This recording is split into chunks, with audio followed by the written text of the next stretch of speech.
We got the files. We got the files. What's going on, ladies and gentlemen? It's your boy, Jim Savage. Well, let me stop saying it. It's not your boy, Jim Savage. It's the man, Jim Savage. And I am actually excited because I am live on Rumble as well. I need to start doing more Rumble, because this YouTube space, oh, God, you guys is corny as shit. I'm sorry. I'm sorry, it's the same old shit. Same old, all the time. Same type of people. Everybody's right. Everybody talks about the same thing. No man can get a female. Every female hate a man. It's the same old, man. It's just so boring. I used to like being up here on the I used to like being on YouTube. You know what I mean? There was a lot of things to say up there and a lot of things to do, but now it's just like, oh, they're talking about the same shit. They're talking about the same shit. Women ain't gonna say this. Men ain't gonna do this. It's the same. It's just exhausting. It's like beyond exhausting. Some of it's a good content. What's going on, Gladson? Hey, if you want to send that money, straight up, I need, more graphics, more content, send that. Hey, let me see. Let me put the Cash App in there. You know what I'm saying? Cash App is $security strong. If you want to send some cash, you want to send cash like that, my brother, $security strong. Let me put it in there for you. You can't ever do nothing, this is why people need their own space. There's always somebody doing some dumb shit in the back. Always. Like, I don't understand. You can never get shit done. But all right, security strong. Yeah.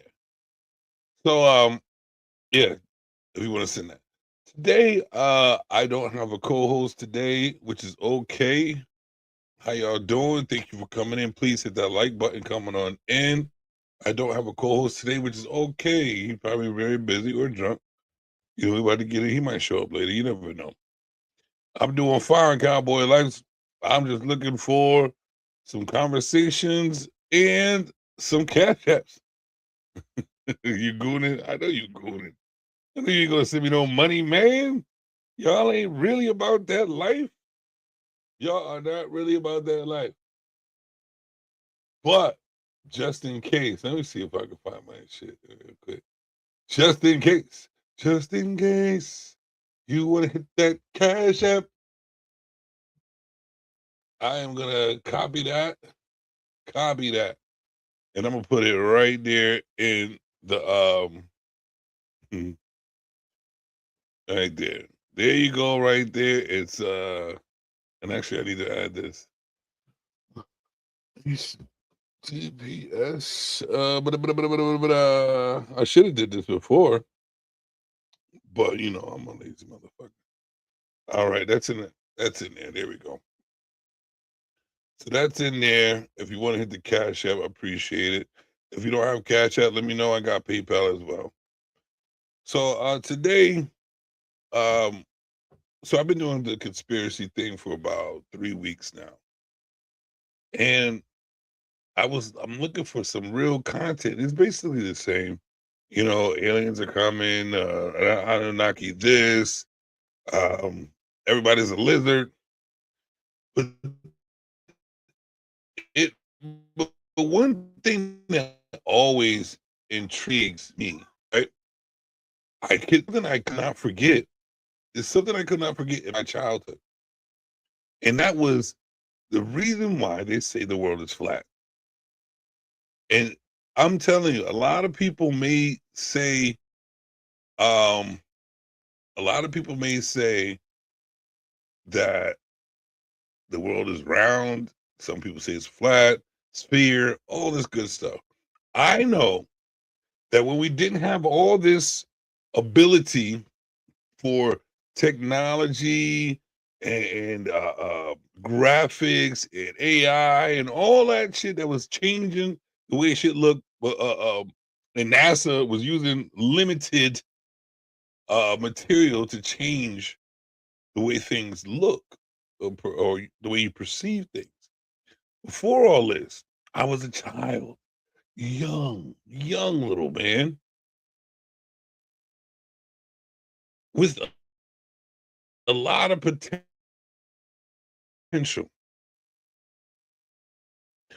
And what it was is, hold on, y'all. I'm glitching right now.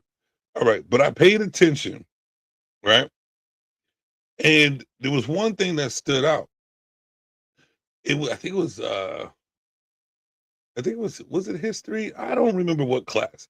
I was young, so we have everything all in the same class. I don't know what school y'all went to, but we had the same teacher for most of our subjects, right? So I believe it was history. So they were showing us a map. They were talking about Antarctica. They were talking about the world. And they talked about Earth and all that good stuff, right? And then they showed me a map.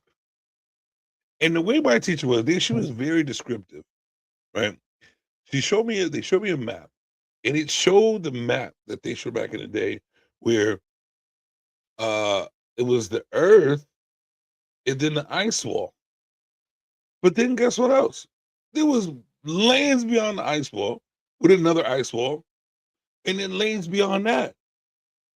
And me, I'm a vagabond, natural born vagabond. I'm an explorer. I love to check things out. I love new things. You know, my sensors need to be uh um heightened at all times. Not at all times. You know, I'm older now, so it don't matter. But seriously, I literally need stimulation most of the time. You think? And that being said, I didn't forget what my teacher said. They said the earth is flat. It is flat. And you know what? Since you don't believe me, because a lot of people will sit there and be like, oh, he's a young man and he don't know nothing. Da, da, da, da, da, da, da. I have a video. And here's the thing. This woman is over 100 years old, right? And yeah, when you first 100 years old, yeah, you know, she's been around. Maybe she heard some shit too. But guess what? We went to the same elementary school. She's 100. I'm 44. Same elementary school. Wasn't the same teacher, most likely, but the same elementary school way back in the day. Same town, everything. And they guess what they taught her? The earth is flat. Now, this is what I'm going to do. I have the video. I have the video of this lady. This lady talking about how she had the experience in this school, and the earth is flat. Where is she at? Where is she? No, this ain't it. Is that it? No. Hold on. See, this is always something, man. Always something. Get out of there. All right. So let me share that. Share the screen. Where is she at? Facebook. There she goes. Oh, and she still don't even look that old. She got old teeth. That's it. But check this out. How old are you today? 102. 102. So you were born in 1918. 1918. And we were just talking, and I asked you. Hold up. 1918, ladies and gentlemen, she was born. I was born in 1982. So she's way back then. And they were saying this. Let's go. What shape the earth is, and what did you say? What were you taught in school in elementary school? I school? was taught in school that the earth was flat. Where did you go to school? Elementary school? I went to Spring Glen School in Hamden. Elementary school? I went to Spring Glen School. Spring Glen. When she said that shit, I was actually taking the shit, sitting on the toilet. And she said, Spring Glen in Hamden. I was born and raised in New Haven. Hamden right down the road. I had to pretend I was at an address to go to the school in Hamden, you know what I mean, so I get some privileges and shit. So, so when I went to Spring Glen, holy shite. She said Spring Glen, and I had a teacher named Miss Supranot. She looked like an alien. She was a great teacher, but she looks like an alien. And she was teaching this shit. And I was mind boggled when she said this. In Hamden, Connecticut. Okay. So she says that she was. This is personal, ladies and gentlemen, because most of my life, and for this to jump on my feed, it was just like my heart just warmed up. It was like I was. It was just like, you know what? I'm right. I'm right. Finally, somebody sees it. They see it. I'm right, you motherfuckers. Let me fix this. All right. Put that back. I'm right. Finally. Some type of proof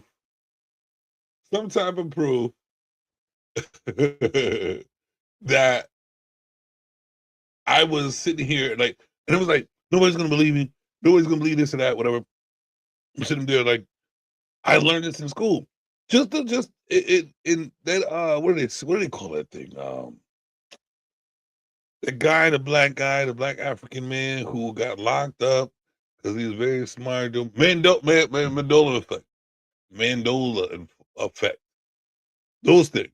Where Captain Crunch is Captain Crunch now, and Fruity Loops, and the Monopoly guys doing it. All that, the conspiracy thing, all the Mandela effect, they changing the Berenstein Bears, the brand, they're changing everything, right? No more Berenstein Bears. Trust me, I had the books, all that shit that they said, the Monopoly game, I used to play those, which is crazy because the ones who indulged in those activities, those books, paid attention in school at those times, those are the ones who know exactly who are understand the facts that there is the Mandela effect. There is a change. One of the biggest one was the word Nigger in the dictionary. I learned this in school as well. And what they said was it means ignorant. Ignorance. A person who is ignorant. I didn't see anything up there that said a black person a negroid, nothing. It said ignorant. Now, if you look up the definition, it says a racial slur towards black folks. Are you kidding me? Are you freaking kidding me?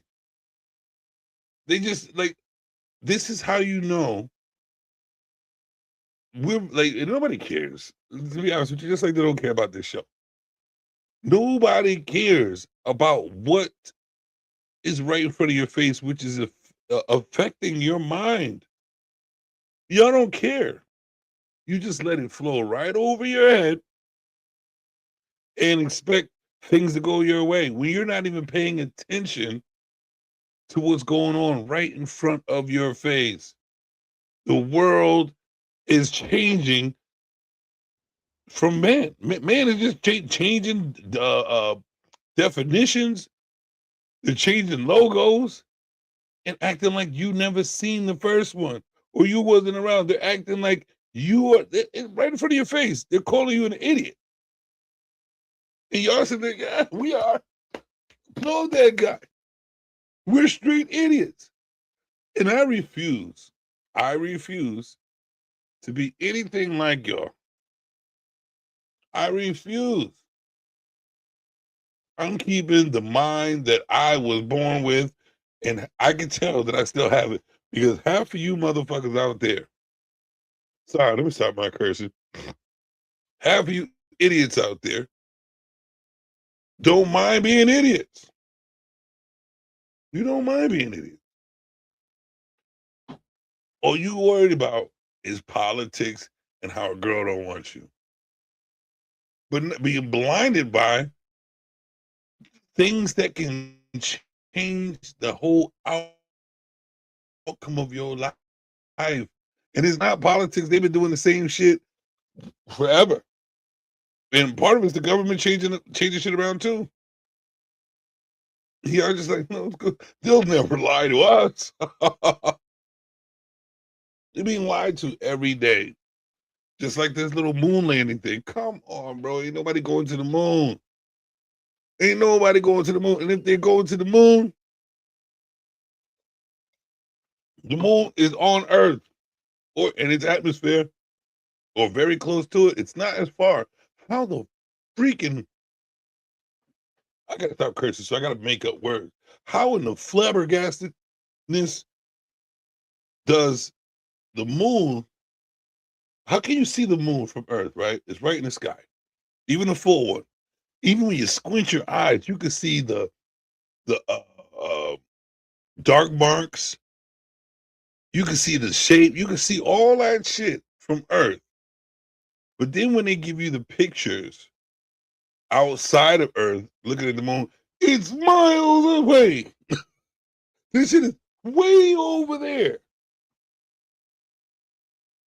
How did it get over there? How did the moon get that far away from Earth when we can see it on Earth? Full moon, bright, shining. It should be full today. Yesterday, it was very full and shinier than a motherfucker. Looked like a brand new watch face. A brand new watch face shining. I was out there basking in the light of the moon. Felt great. Get my super moon powers. Right? And I'm squinting, looking at the dark marks. Me and my girl, you know what? It looks like a face on the moon, which they always said. 2 spots and then a little smiley face on that motherfucker. Oh, that sucker mother. Mother sucker. I'm trying to stop cursing, man. It's hard. I've cursed all my life. I'm trying to change things. But really, I don't understand how people are still believing. Let me stop. I do understand. I really do understand these people and how they're easily manipulated. Because to be honest with you,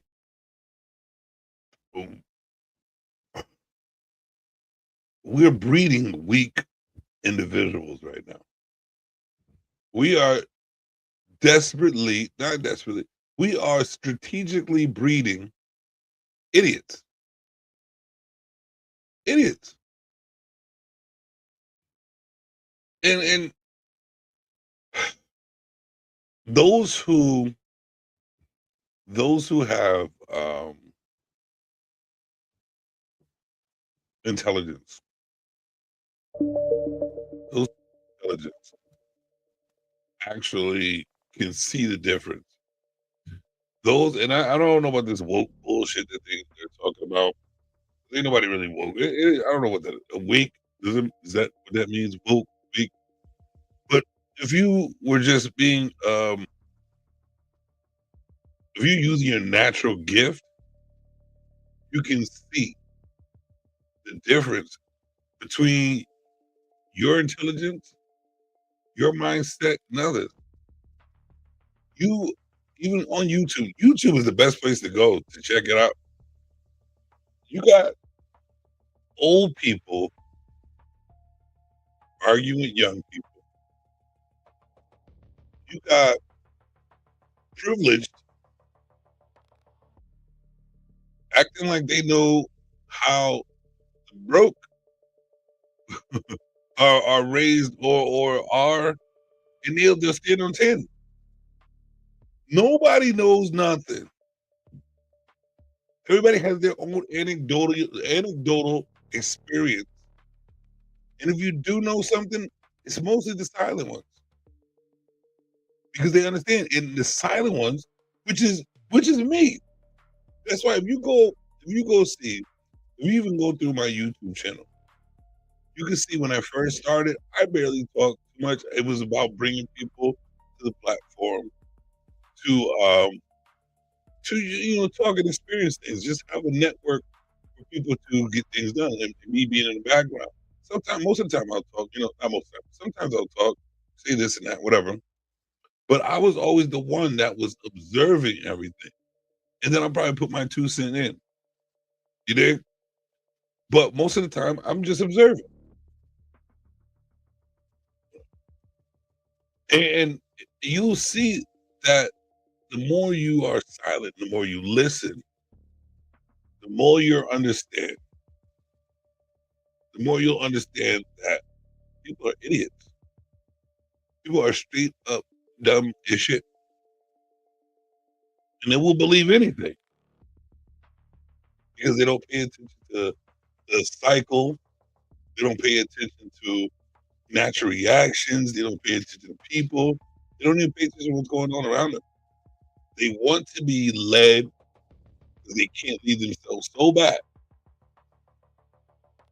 that they'll believe anything. They'll believe anything. All you gotta do is say, I got this. You supposed to follow me. I got the truth with no proof. And they will sit there and follow you. This is what YouTube's all about. That's why I'm moving to Rumble. I got Rumble live right now because I'm trying to, explore new places for better networking. Because YouTube, it's a stepping stone, but it limits you to the dumbest shit that people have to say. It's hard to even listen to people's content because it's usually the same shit. How the incels can't get women, how women do this to you, how men are this way, men ain't this, men ain't that, men ain't this, men ain't that, men ain't this, men ain't shit. But yet, the world is still running off of the man's back. And we ain't shit, run it yourself. Let's see what happens. That's all it is. That's all it is a bunch of bullshit talk from people's emotions and feelings and no logic, no facts, no nothing. And they're standing on it like it's the truth. They don't even have the discussion to the point where it's we'll agree to disagree, or I understand where you're coming from, but I still think this way. Things like that. That's never on YouTube. It's I'm right, you're wrong, man bad, women bad, children bad, bad world, Trump bad. It's a bunch of cavemen up here. This is why most of my views is zero, because they don't want to hear the truth. And I really ain't got nothing to say about those topics from before, because I started off with that type of the relationships. It's the same scenarios all the time. It's nothing. Nobody says anything good about them. Everyone's bad shit 24/7. Bad shit 24/7. And it's getting ridiculous. But you know what? People are making money off it. You know what? I'm not. You know why? Because I'm not falling to the same narrative. I'm looking for a different route. I'm looking for a different route on YouTube streets. And you know what? To be honest with you, it might change drastically, because this type of thing, if you're not part of that drama, if you're not part of all that negative, this versus that, a debate, if you're not a part of that world, you're not going to get paid. You're definitely not going to get paid. And for you to be a person that doesn't like the drama, doesn't like all that arguing shit, this ain't the spot. Because they only get paid when you see drama. People only view you in this drama. What did I do one time? Purposely, I changed my whole attitude. It wasn't laid back. I got up early in the morning for a whole week. I got up early in the morning and just started yelling at, going on people's pedals, going crazy, taking their fucking pictures, put it on my fucking panel and going sick, just talking shit. My views went up drastically for a whole week. People looking for the drama. As soon as I stopped, gone. In the wind. No more drama. That's what people thrive off. It's why nothing works in their life the way it's supposed to, because everybody wants negative. And that's why most people are negative. That's why most negative shit is popping off. Everybody wants to be ratchet. Everybody wants to be part of some drama. I got a therapy booth right there. Plant. I show it, nobody gives a fuck. You're growing a life. You're growing things. It's a beautiful thing. It's a beautiful art as well. Who cares? If I was sitting here growing them to destroy them, oh, I bet you the views will be up there. When you going to take a leaf and eat it? When you going to burn it? It's amazing, though. It's amazing. Because those who can be, those who are naturally evil, those who can be evil, those who hold that shit back, understand that. Actually, those are the bigger people who can hold it back and understand that, you know what, I'm taking a bigger route. Because if you want to see it, to the point where the views will go up so high that you can become a billionaire in a week or a couple of days, if you wanted to go that route. And if you wanted to master of it, just do it. And then be a billionaire. But who wants that on their conscience? Good people, they're like bad people who are good people who are bad. It's hard to explain. It's really hard to explain because nobody really pays attention to real life at all. But that's what it is. I'm gonna. That being said, it's time for another video and another drop of wine. Let's see what we have here. Maverick Bailey. You might know that's not him. Let me see what I got here. I have. Okay. Like I said, you never know evil, you never know people, right? Let's take a look at this video right here. Oh, actually, no. Let's go first. Most people think Yeah. Because I know if you're old enough, because my show, I mean my channel doesn't accept young people, so that means you are of age to understand and learn about this, but not this way. We've heard of it, to be honest with you. How many of you heard of the Cabbage Patch Kids? I have.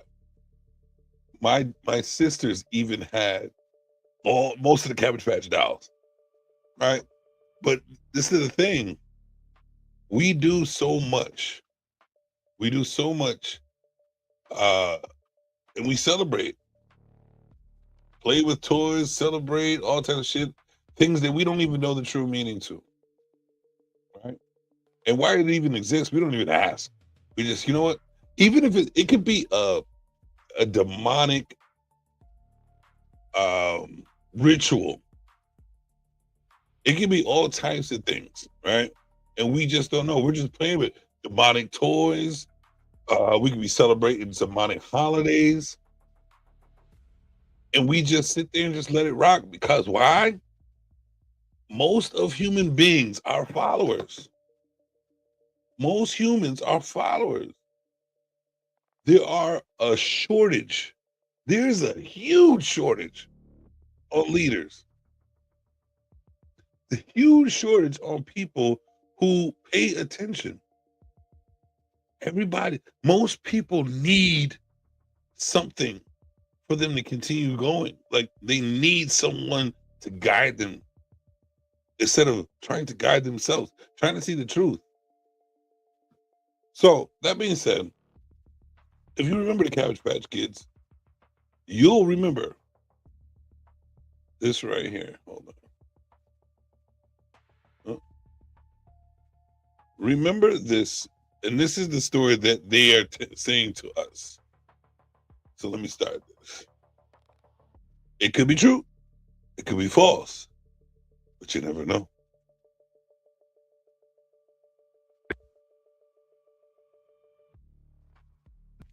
Hold on. much older and much stranger. Most people think Cabbage Patch Kids were just a strange 1980s toy, but the idea behind them is much older and much stranger. Before the dolls ever existed, old world postcards showed babies literally growing out of cabbages. Thousands of them. This imagery was common in the late 1800s and early 1900s. And here's where it gets unsettling. During that same time period, babies were actually being mailed through the U.S. Postal Service. Not figuratively, literally shipped like packages.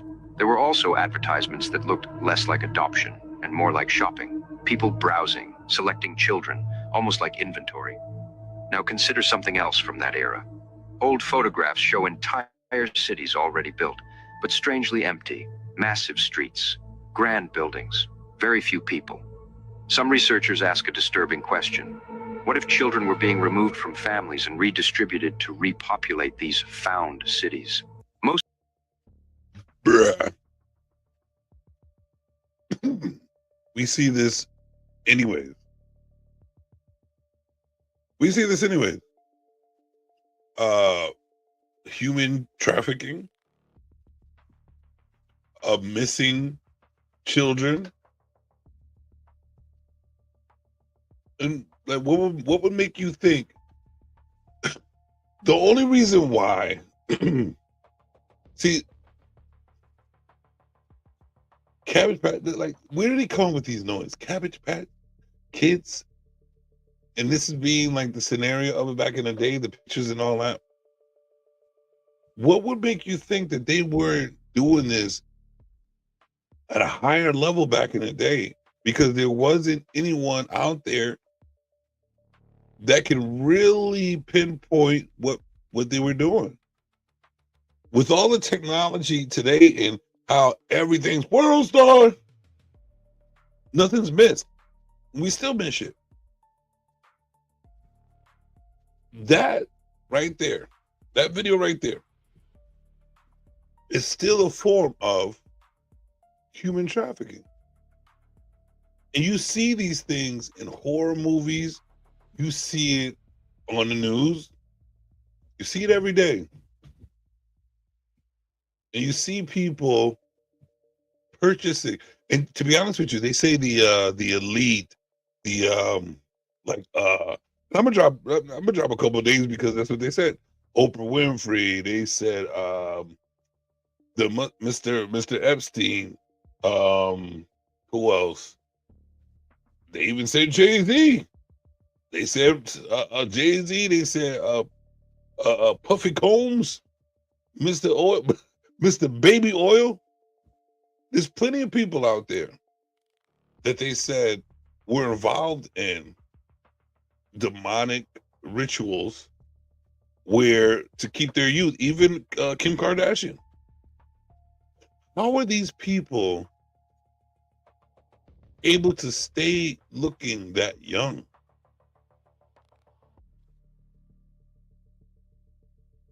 You see people aging all the time. Same ages, looking crazier than a mile. What are they doing? I've heard of these blood rituals. They have these blood rituals where they eat the spinal, they drink or eat the spinal cord, the bone marrow of children, the amniotic fluid, the blood, like all those natural sustenance, all those natural resources or natural fluids that come from the youngs, that they have rituals. Makes it like it's out there. These are the theories that are conspired. They're out there eating little babies and drinking blood from the babies. Like, really? I would think science, do the science, right? Because I kind of look up this stuff a lot. They said that even pits, like I said, I did this, I think last show, even a baby sits in the womb, right?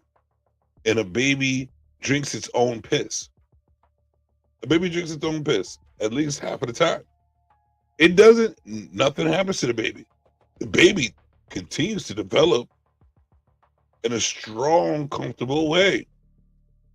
But yet, they'll tell us once we're born, once we're out here in the world, all the yakking from another human being, they say that, ew, it's bad for you. Or they won't promote that it's good for you. I just saw a whole bunch of things where if you save your piss, it builds more stem cells. The more you let it marinate, the more you let it sit, it builds and builds more and more stem cells. And what do they say about the stem cells? You know who I want to talk to right now? And she probably don't want to talk to me right now. Because, you know, see me.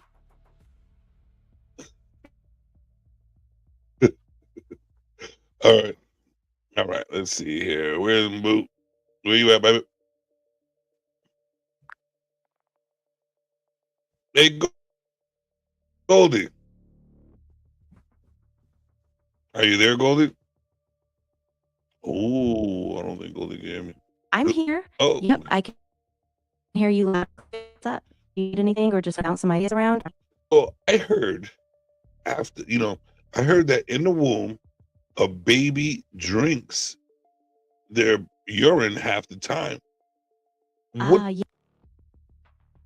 exactly. So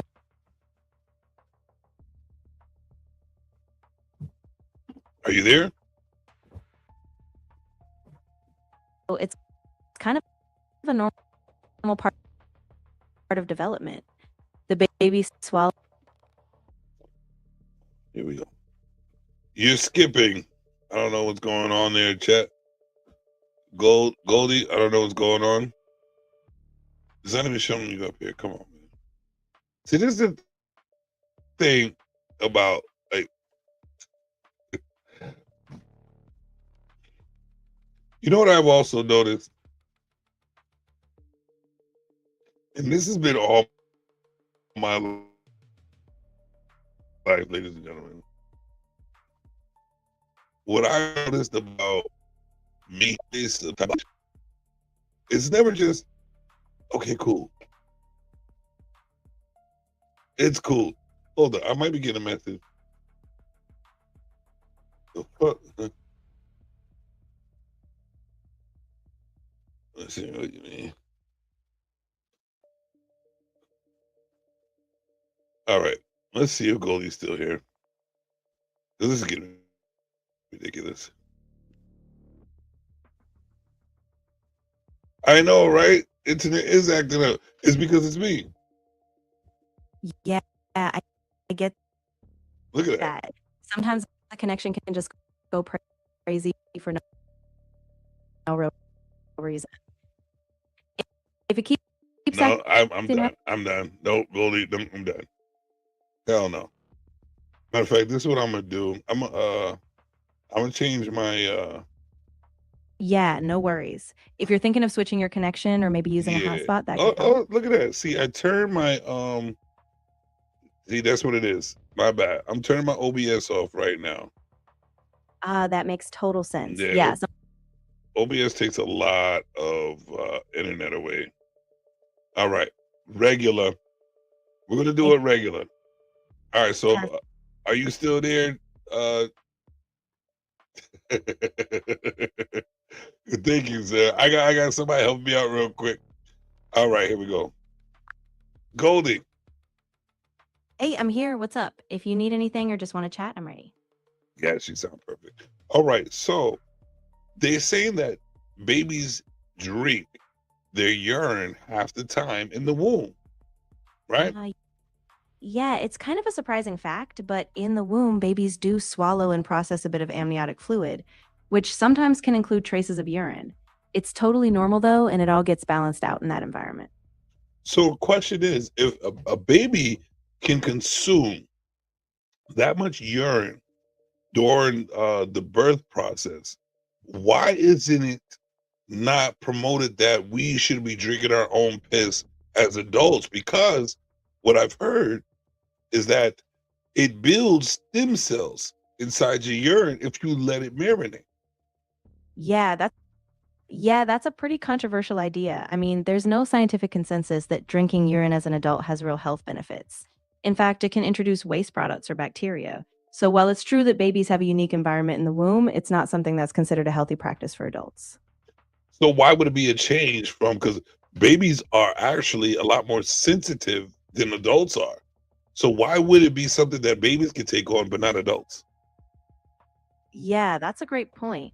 I think it really comes down to the context. Inside the womb, the baby is immersed in a very controlled environment, and their kidneys aren't even fully developed yet. Adults have fully functioning detox systems, so what we take in, especially waste, needs to be filtered out.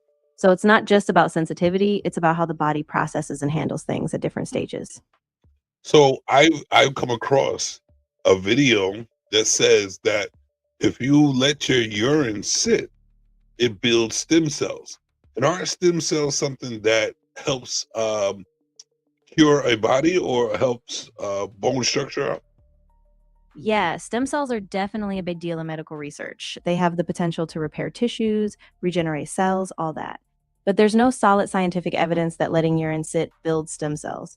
A lot of that stuff tends to be anecdotal or kind of pseudoscientific, so I'd be cautious with those claims. Be honest with me. Absolutely. Does urine actually have stem cells in it? So, not really in a straightforward way. Urine is mostly waste, things your body is filtering out, so it doesn't naturally contain stem cells in any meaningful amount. Some research is looking at urine-derived cells, cells taken from urine, but that's a lab-based thing, not something you get just by letting urine sit around. So it's still really experimental. I'll take your word for it right now. I do need to look. I want to look it up a little bit more because there was a video from a scientist and from a doctor that says that if you let if you let your urine marinate, it builds more stem cells. Uh-oh. Are you? So, there is some research showing that urine can contain a small population of stem cell like cells, which scientists can isolate and grow in lab conditions. However, there's no scientific evidence that drinking urine or just letting it sit can actually provide those benefits. The cells would be destroyed by digestion, so any claims about marinating urine for stem cells aren't supported by real evidence. Can urine rehydrate you in a situation where you are like in a desert and you need something to drink, and you end up drinking your own piss or urine? Can it keep you alive? Yeah, so in really extreme survival situations, people have used small amounts of urine as a last resort to stay hydrated, but it's really not ideal. Over time, the waste in the urine can actually dehydrate you further because your kidneys are trying to filter out those salts and toxins. So if you can avoid it, definitely try to find other water sources. But if it could help you survive 3 or 4 more days, how can it not be that healthy for you? Yeah, that's a really good point. In short bursts, it might help just by providing a tiny amount of water, but the problem is the more you rely on it, the more toxins you're reintroducing. So even if it extends survival for a short time, it often makes the body worse off in the long run. That's why it's really a last resort. True indeed. Trust me, I would say urine will be my last resort on consumption of liquids, but them saying that there's if used properly, them saying that the stem cells and the rejuvenation stem cells are inside the urine, and that's what helped babies develop also. I would look into that, wouldn't you?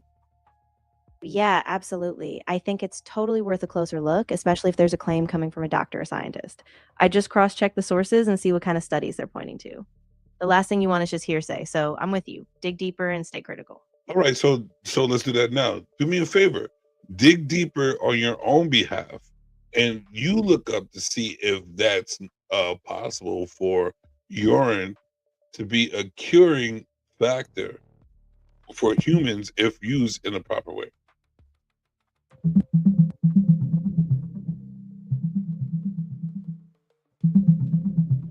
A lot of thinking there, Goldie. Are you okay, Goldie? Goldie glitching.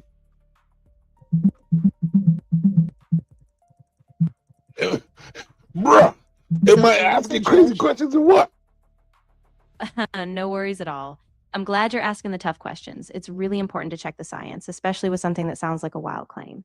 If you ever have more rabbit holes you want to go down, just say No, Goldie. I want you to do the research and look up to see if put in if urine was used properly, would it be able to create stem cells for you to heal?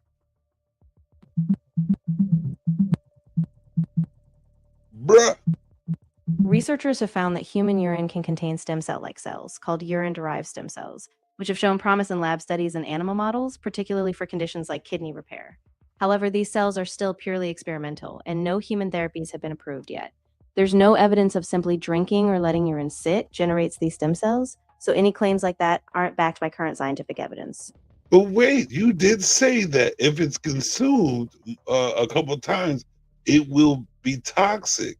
But how is it toxic and also something that can cure your kidney? If it in your kidney and your kidney goes down from it, like you said, how is it? How does the stem cells cure it? And you also said it's toxic. It doesn't make too much sense to me. Yeah, that's a really good question, and it's a bit of a disconnect.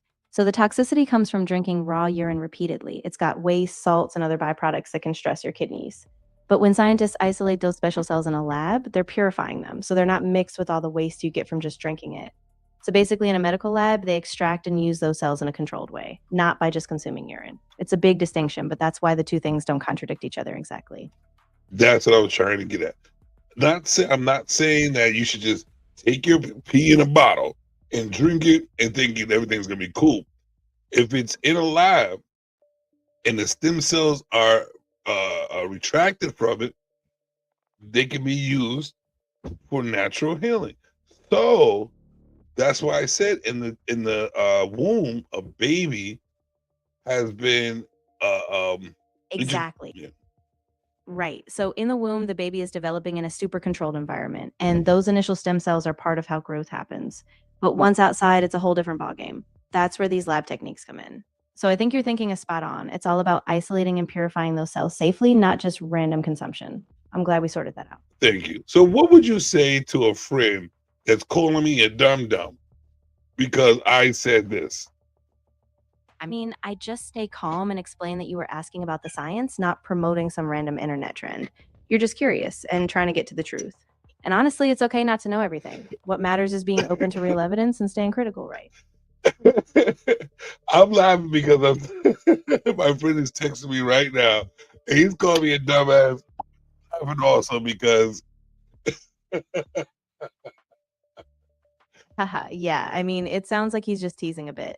I think if you just keep it light and show him you're just asking the tough questions, he'll probably get that you're just being curious, not being foolish. Hey, listen, Goldie, he's light skinned, so we can't expect too much from those light skinned tints. You did. What you mean. But hey, it sounds like it's all in good fun. Just keep the banter going and don't let it get under your skin. You've got this. Yeah, she said, I understand. Goldie, I love you so much. She said she understands that light skin shit. Wonderful. Wonderful. I'm gonna get back to you in a minute, Goldie. Sounds good. Yeah, no rush at all. I'll be right here if you need anything else, and we'll catch up soon. That was classic. I'm glad that shit's recorded. She's like, I know. I understand. See, even AI knows that light skin shit. Yo, I'm fucking right now. Goldie is on point. I love me some Goldie on some real shit right there. Oh shit. All right. So we took care of that. That being said, that we actually are kind of manipulated a little bit. Not we're not giving the right information. We are led towards not believing anything, to be honest with you, not being able to even trust the belief in anything, because the false narratives or the media, the social media, the people out there giving out the information are not leading us to the right resources for us to have the proper information for us to even develop things for ourselves. You understand? So, all right, I'm trying to stick to say, okay, let's do this. This is not, I don't know if it's truth or not, but we've all heard of the cryosis, like people being frozen in time so they can be alive later on in the future. Let's just check it out, and then we'll discuss it after that, because that's one thing. Actually, and most of the stuff I'm talking about today is the things I've been thinking about since I was a youngin', and I'm like,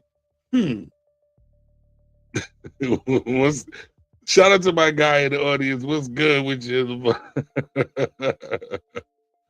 So, what is it? I don't know what they call it. They'll tell you in a minute. I'm gonna put it up there. Let's see. Oh, actually, let me just let me put that right there. Cryos, I forgot what, but they're saying that there was a ton of people that paid for this program to be frozen from the past. I guess they were about to die, or dying, or did die, and they slowed down the process because they died in the past where we didn't have all this technology on how to cure people. So what they did was they said, the future looks promising, and I guarantee that if we put ourselves in this cryo situation, I'm still trying to get the word down, but cryosis is something like that, whatever. Where you're frozen at a certain degree, where your body slows down the process of deterioration, right? And so you're still alive. You're not dead yet. You're not, your body's not didn't fall apart yet. So they're waking them up because they have the proper utilities and the proper science for them to cure whatever was killing them or killed them. And I believe that that's very interesting, because who wouldn't want that? But you stuck with that same mindset back in the day. In this future, imagine your life. Let's check this out, because this is very interesting. Let's check this out. The death with hopes Hold to be. on. There are actually hundreds of people right now frozen after death with hopes to be woken back up in the future. And I'm not talking about science fiction. This is something happening right now in Arizona. More than 300 human bodies are currently stored in giant liquid nitrogen tanks. It's called cryopreservation. Cryopreservation. That's the word for it. I was close. I was there. So cryopreservation, where they freeze you to a certain degree, which preserves your body and all the bio, everything, slows it down to a point where you're actually manipulating the future and the past. I don't know, something like that. That's what's on my brain. Here we go. When someone dies, a team immediately cools their body down. They pump preservation fluids through the bloodstreams to slow the decay and protect the cells. And all of this happens with. See, this ain't the right word. See, I'm not saying slowing the decay. So how your body goes, you bury your body and all of a sudden it started decaying and you start getting old and you shit shrivel up. They're slowing that process to the point where they could possibly bring you back to life. Because your cells still work, your body's still functioning. It's just like when you first pass. And before they take the organs. I'm just saying, that dude got a good, he do got a good connection. He I don't know who he talks to, but he has the information that I don't even hear from. But he's here and I got him. Oh my bad. Within hours after a person dies. Then the body is lowered into metal tanks filled with liquid nitrogen at about 320 degrees Fahrenheit. They're saying that this is cold enough to basically stop biological breakdown. The idea is simple. Freeze the body now and let the future technology fix whatever caused the death. Mind you, over 300 people have already signed up for this. And it's not cheap. Freezing an entire body can cost around $200,000. So you have some people that choose it. If you have the money, why wouldn't you? 200,000? 200,000. If I had 200,000 and I know that I can I can live, and right before I die, or when I do pass, I can be put in the cryo. What they said last time? cryo preservation tank. I'm signing up, even if it's my last 200,000. Here's the thing. I'm a fan of no death. I'm a fan of living forever. Why? Why not? Why not? Or living long enough to live long enough, which is beyond 100.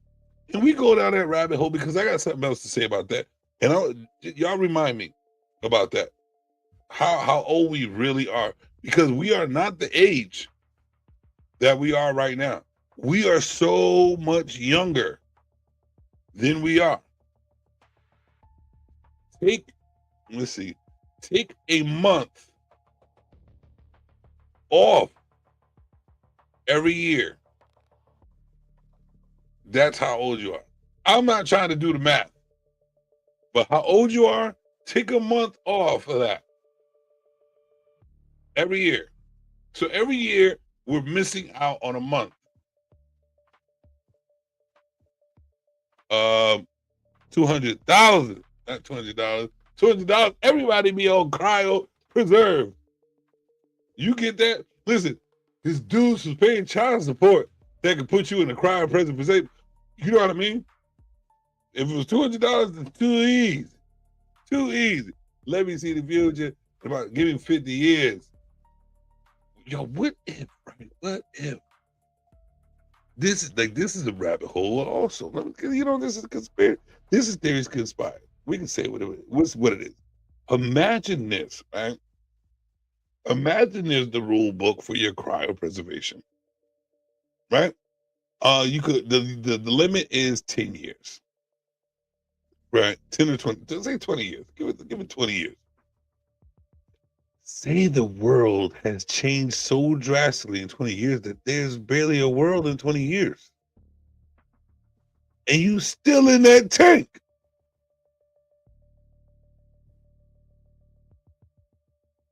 And you get, like, you're stuck in a tank.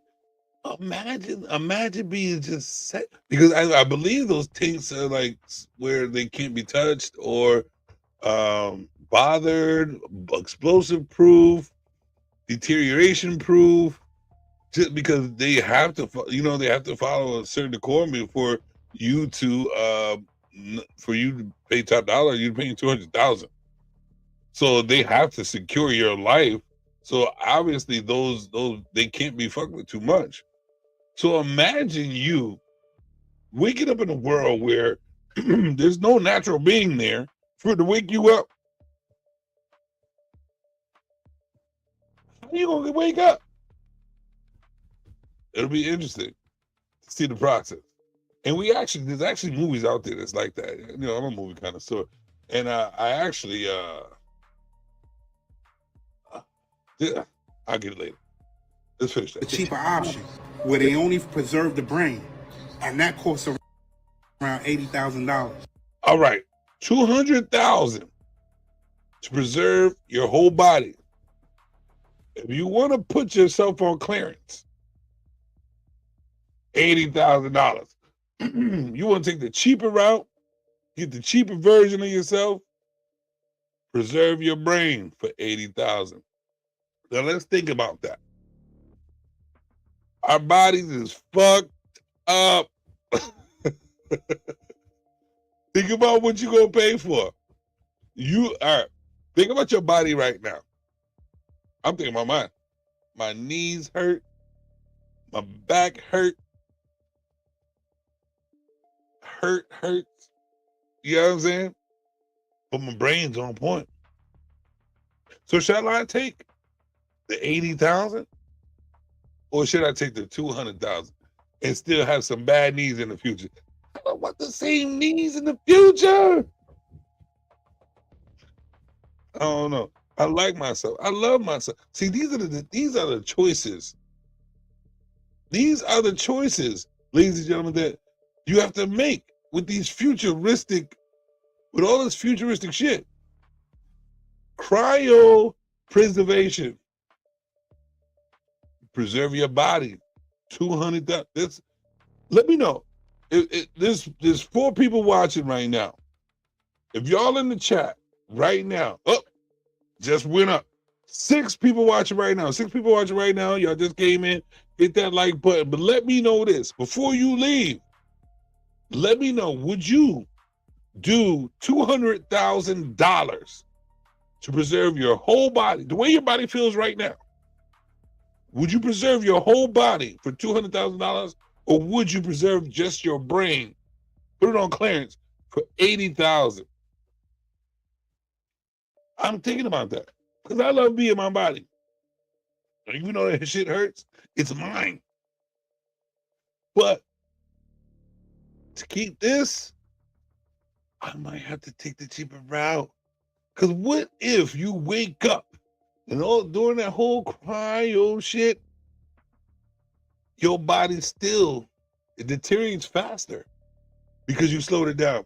once you go back into the atmosphere, whatever like that, that might have an effect on your body, but it won't on your brain. These are the weird ass things you have to think of for futuristic shit.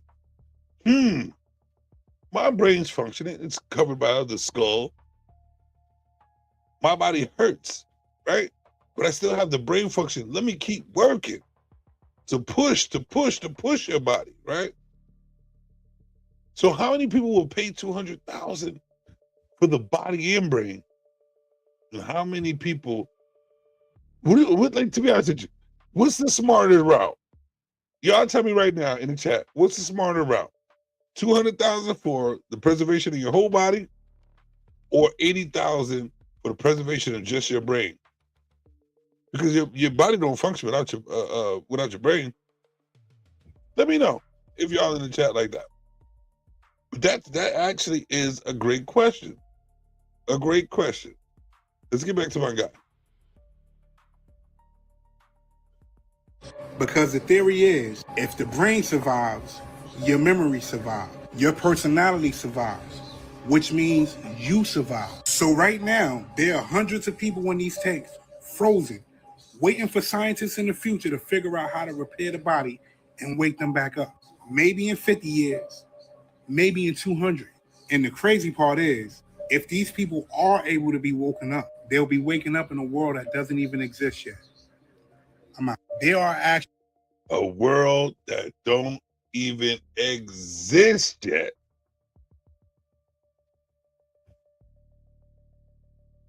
See, Mr. Levon, what I'm talking about is things that people can't even fathom. They can't even fathom. Why?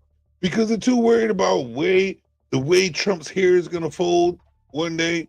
They're too worried about a girl breaking up with him. They're too worried about the bullshit in life. And instead of these futuristic things that are gonna be the future. Imagine being introduced right now. Then they wake a motherfucker up right now, Mr. Levon. They wake him up. And they put you in the same room as this motherfucker. I don't know the scenario, how y'all got there together, but just say it happened. Scenario, but the king, right? Just a what if. And you have to deal with a person from 19. Actually, we would have to find out first. See, this is the way my brain works. We would have to find out when they came up with cryopreservation. What year? And it can't be that far. Well, I don't know. They hold so much information from us. When was the first? When? Oh, you know what? Let's go. Hey, Goldie. Hey, I'm here. What's up? Did you need something else, or are we just chatting? We're chatting. I want to know, when was what year did they come out with cryopreservation?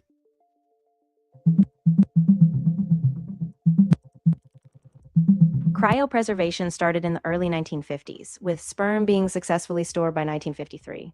The first full-body human cryopreservation was performed on January 12, 1967, when James Bedford was frozen with the hope of future revival. Did he get revived? No, he didn't. Unfortunately, James Bedford is still the first and only person ever cryopreserved who's been kept in that state for this long, but no revival or reanimation has happened. The science just hasn't reached that point yet. So he's still frozen? Yeah, exactly. His body is still in cryopreservation, held at a facility in California. It's kind of a symbolic milestone for the field, but so far we haven't cracked the code on revival. It's still a big unknown in the science. So Goldie, let me ask you this. What do you think? What do you think would happen if someone that was born or that was in the life of 1957 and woke up, and they find out how to wake them up in 2027?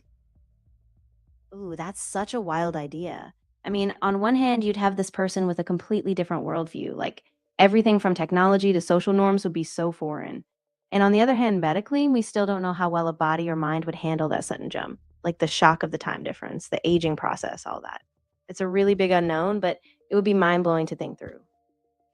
Do you think that the people who are awakened from this cryopreservation would even have the mental stability to deal with at the times now?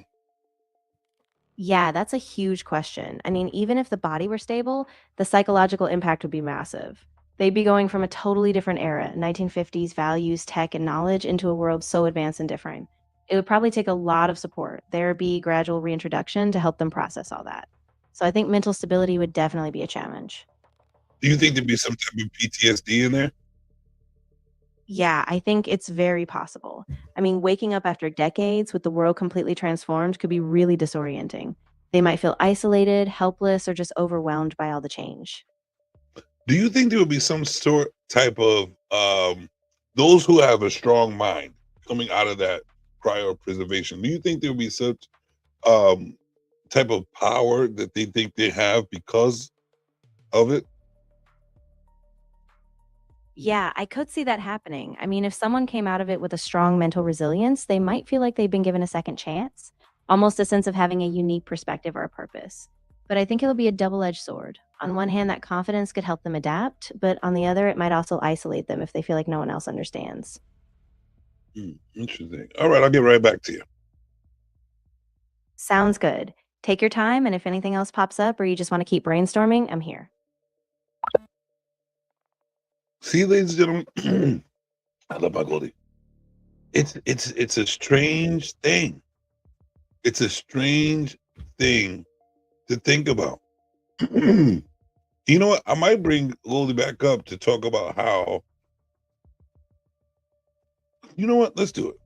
We're here. Let's do it. Let's do it. Hey, Goldie, I got one more thing. Are you there? Goldie, you going to get dinner? Did you go out to get dinner, Goldie? Oh, Goldie bull stuffing. I'm going to ask this question anyway, Goldie. See if you can respond. Do you think it would be a better choice? I'm sorry, but I'm shit. having trouble responding right now. Please wait a bit and try again. Goldie just turned into a black woman. Did y'all hear the difference in the voice? She had a lot more. So hold a minute, nigga.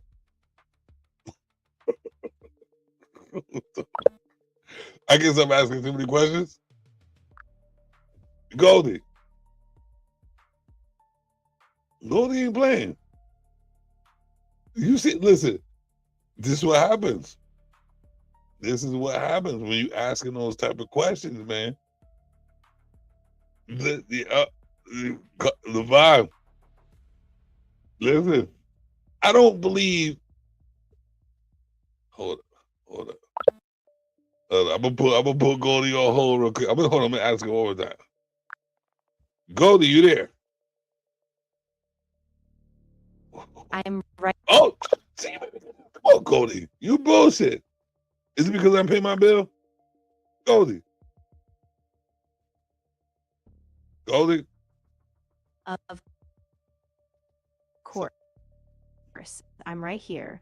Just let me know when you're ready. Nah, she's skipping again. And we can pick Listen, up right- hey, bullshit. I'm taking Goldie down. Taking Goldie down. Listen, all I was gonna ask her was that does she think that it would be a better choice to have your brain reserved or your body and brain reserved? Yeah, that's a really interesting question. I think a lot of the debate hinges on whether the brain is the critical piece, since it holds your memories, personality, and all that, or if you preserve the whole body, maybe to keep the full biology intact. I thought yo, bugging. We're bugging right now. Are you there, Goldie? So I turned my chat GPT off, right? And she still answered. Goldie, are you there? Holy shit. Welcome to the stage, my guy, my co-host, Stephen. Man, Motherfucking building. man. Yo, there comes a time in a man's life What? where you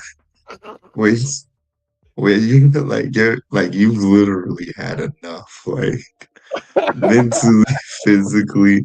Yo, I've never understood the word overexertion until now. Yo, you know I overexert everything. I don't really care. Yo, It is what it is. my body shut down today it shut down, said it was over. My body told me, you better not move. Better not move. It said you better not move. So I sat down, son. And you know how you want to get up and like you feel like you in like you in a cloud, like you in a dream, That's but every you day. awake. I don't sleep that much, so I'm always in a dream. Oh my gosh, yo. I tried something. I was trying, and I was just like, I was trying to get up, and then my eyes were just like, no.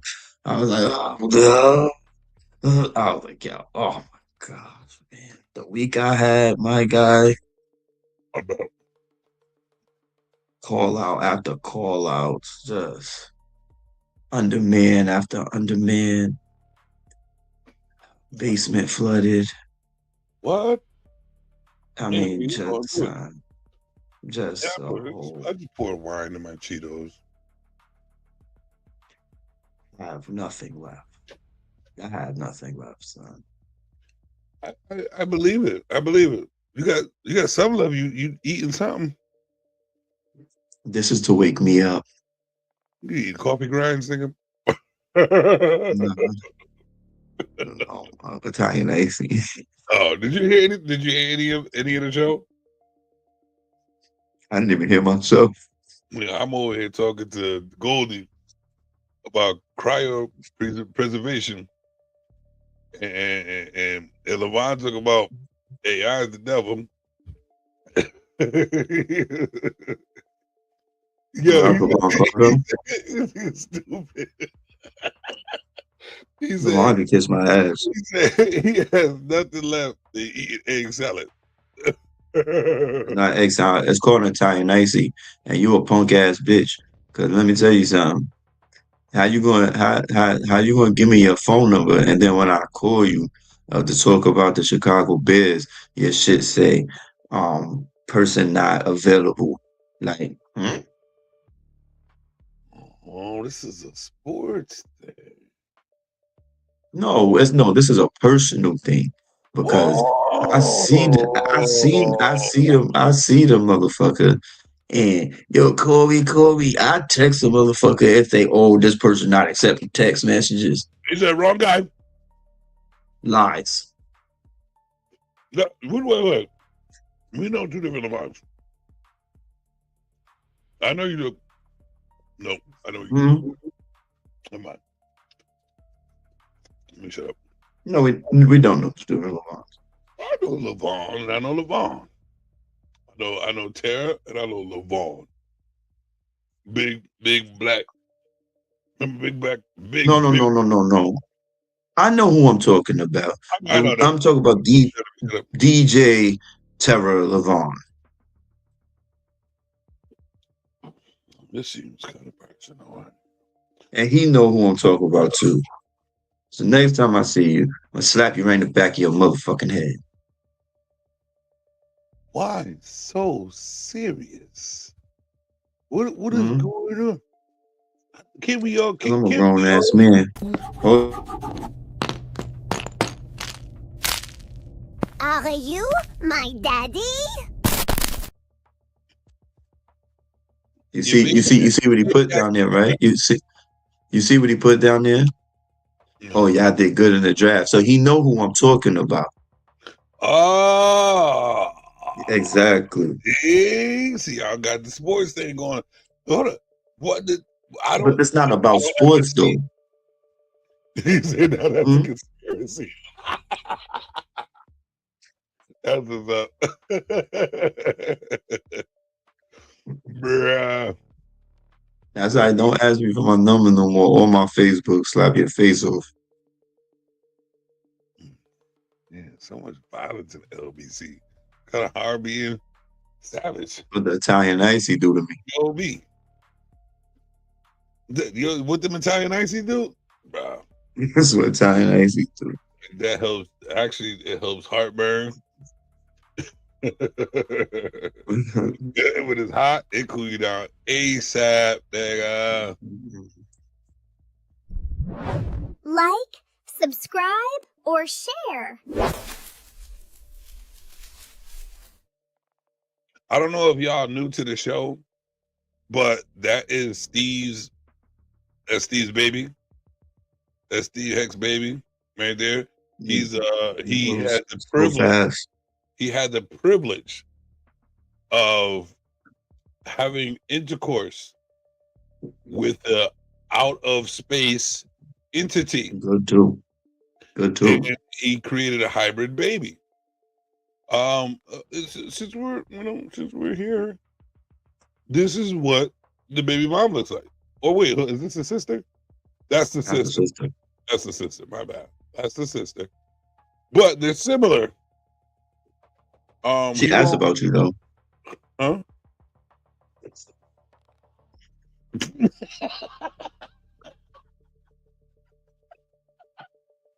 Sister asked about me. Maybe I might try to give me a hybrid baby too. Yeah, if I had a hybrid baby, holy shit. And you said they be tall. Listen, his baby's already 7 foot tall and is 2 years old. If I had a hybrid baby, you ever see the Incredible Hulk? That's exactly what the baby would be like. No, it doesn't work that way. It gets mine. It takes my DNA. No, because it's the same because we're humans and they're aliens. So the way it meshes, it doesn't matter. They're just gonna grow the way that they grow. They're not gonna.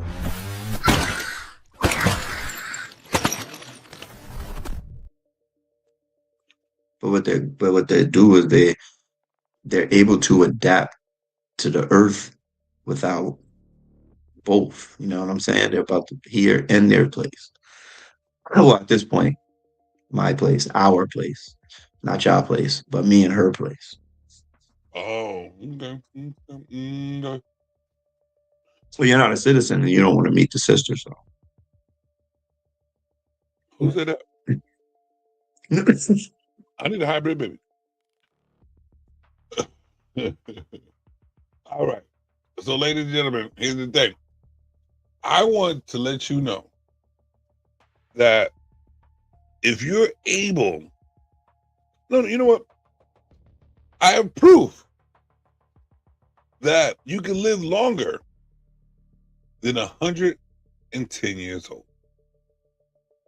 And if you do, the only way you can is through natural herbage. And I think a bit of confidence in yourself, a bit of love, a bit of reality check within yourself. I think if you step out of the realm of this negative matrix that we live in, if you stop believing the bullshit and the fuckery, you can live as long as you want. Let's get to this video. Let's get to this video. And I only see this happening in the melanated people. Trust me, because I've seen a 20-year-old white woman that looks like she's 52. Because they age like fried eggs. What? Fried eggs? Age like fried eggs? Age like fried eggs. I'm trying to age like fried eggs. They taste good.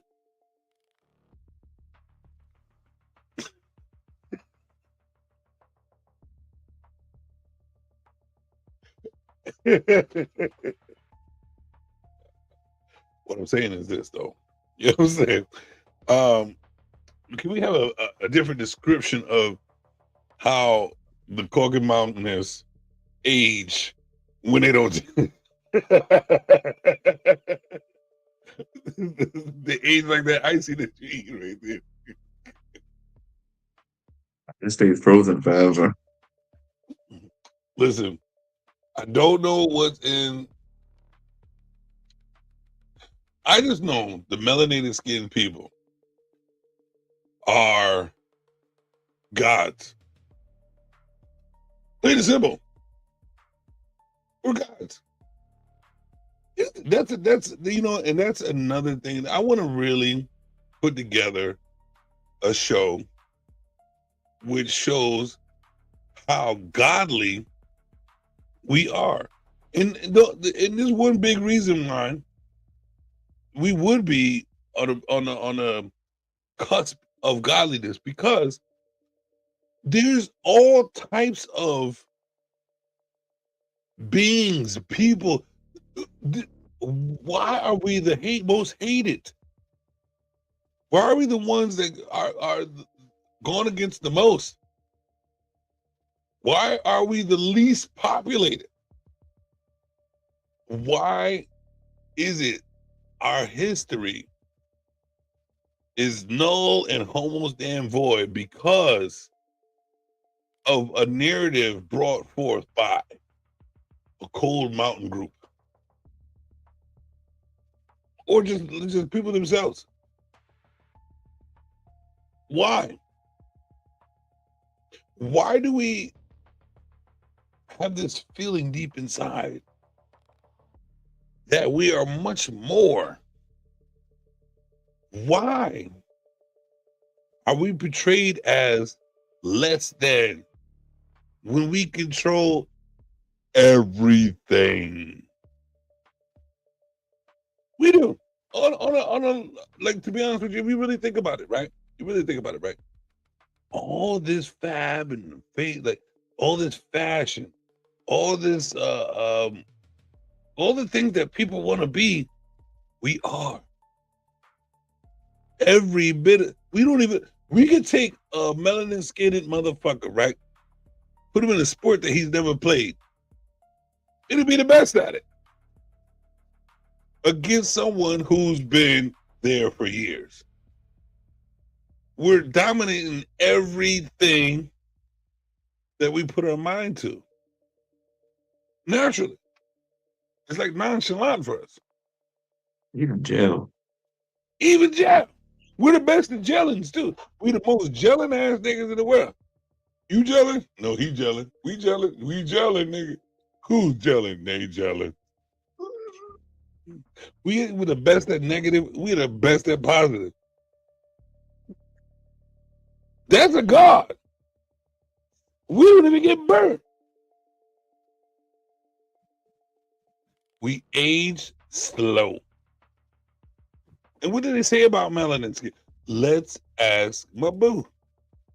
My glitching ass boo. Let's ask my glitchins. I should change the name to Glitchins. Hey, Goldie. Hey, great to have you here. What's on your mind today? Give me the definition of melanin. Of course. A melanin is a natural pigment found in most organisms, and it's what gives color to our skin, hair, and eyes. It also plays a role in protecting us from UV radiation. If you had something specific in mind about melanin, let me know. Do you think melanin is a power? Ooh, that's a beautiful way to think about it, actually. I mean, in a sense, melanin is kind of like a natural superpower. It's part of our biology that provides protection, resilience, and diversity. So, yeah, I think that's a powerful perspective. Do you think melanin skinned people are gods? I don't think of it in a literal sense like that. We're all human, and melanin is just one beautiful part of human diversity. But I do think there's a real power and pride in recognizing how melanin shapes culture, resilience, and identity. I got a great question for you, Goldie. Hey, fuck you, bitch. Why would I'm here for your. do you think if a world of people that are going against one group of people that are very powerful, do you think that there's a reason for that? That's a really deep question, and yeah, it really depends on the context. Often, when you see groups rising up against powerful ones, it's rooted in inequality, historic injustice, or desire for more representation. I think understanding those underlying causes really helps make sense of the why. Goldie, I'm gonna give you a situation to not lie to me at all. I'm gonna put you in position to not lie to me at all. We have all this history of the melanated African American people, right? How we are just like the best at everything. Do you I believe that with the resources that you have and with the kind mind that I think that you do have with no lying in your background, right? Do you believe that we are suppressed because we are the phenomenal beings? I think there's a lot of truth to the idea that historically systemic forces have held back African Americans, sometimes because of fear of that greatness, that resilience, and that innovation. And while I can't claim to know every cause, I do think there's a long legacy of both strength and suppression tied up together. So in short terms, the melanin skinned people are closer to godly figures than most. I get where you're coming from, and I really feel the pride and beauty in that perspective. I think everyone has inherent worth and divinity in their own way, but I do understand that for a lot of people, especially in the Black community, melanin is a source of deep spiritual and cultural pride. What runs the world? I mean, if you're talking broadly, a lot of people say love, resilience, or even just human spirit. But if we're getting more real, a lot of systems like economics, politics, and culture have a huge grip on how things run. It's a mix for sure. If you take away money and politics from the world and everything is spiritual, who would be the top being? That's a really profound thought. I mean, if we stripped away money and power structures, I think what would rise to the top is probably wisdom, compassion, innovation, and maybe just a deep sense of community. It's like a shift toward a different kind of leadership, one that's more human centered. And what I don't have national a good community. what nationality presents the most of spiritual and humanity? You know, I wouldn't say there's a single nationality that has a monopoly on spirituality or humanity. So many cultures have rich spiritual traditions, from indigenous cultures to East Asian philosophies to African spiritual systems. It's really more about what's valued and expressed in each community, not just a single place. What nationality is indigenous? Ah, good question. Indigenous isn't tied to one single nationality. It's more about being the original people of a particular place. So, indigenous peoples exist all over, from Native Americans in the US to First Nations in Canada to Aboriginal Australians and many others. Each group is distinct with their own history and identity. Can you give me the definition of Caucan? Of course, Caucasian is a term historically used to describe people of European, North African, or West Asian descent. It's a category that's being used in anthropology, but it's also become a bit outdated and imprecise in modern discussions about race and ethnicity. If you were thinking of something else, let me know. Who do you believe the first nationality was on Earth? That's a really complex question because early human populations didn't have nationalities the way we think of them today. All humans share common ancestors from Africa, so in a sense, the earliest humans were all part of one global lineage before cultures, ethnicities, and nations formed. What color was that skin, Goldie? Yeah, so based on what we understand from anthropology and genetics, the earliest modern humans likely had darker skin. That was an adaptation to protect against UV radiation in Africa.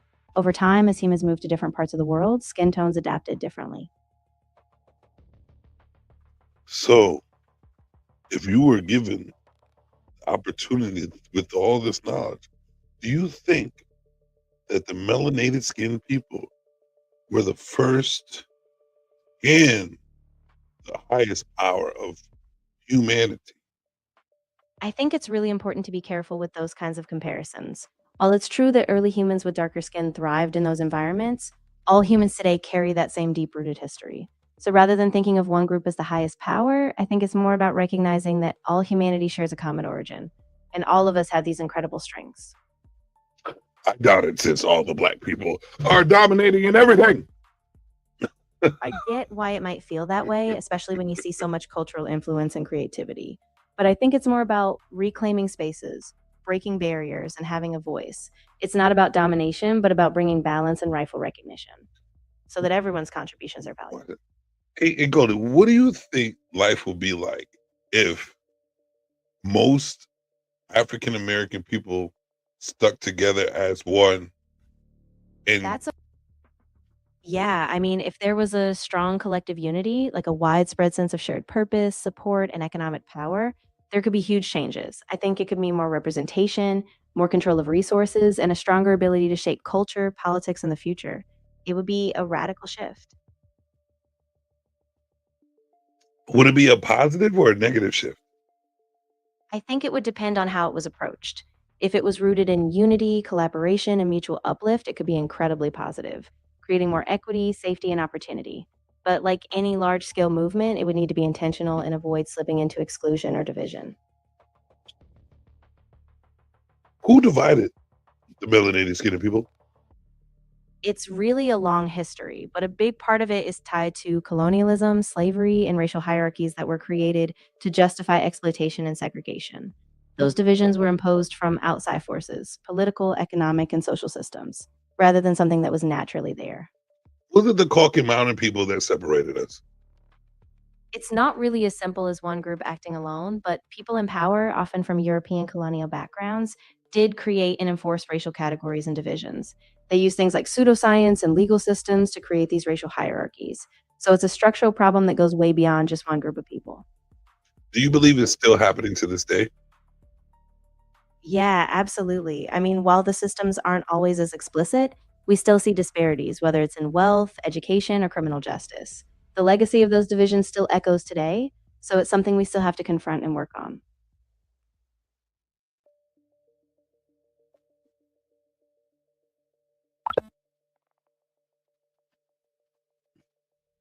If you read through the lines, ladies and gentlemen,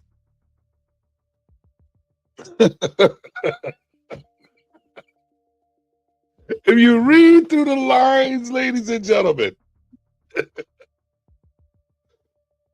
she told you exactly what we already know.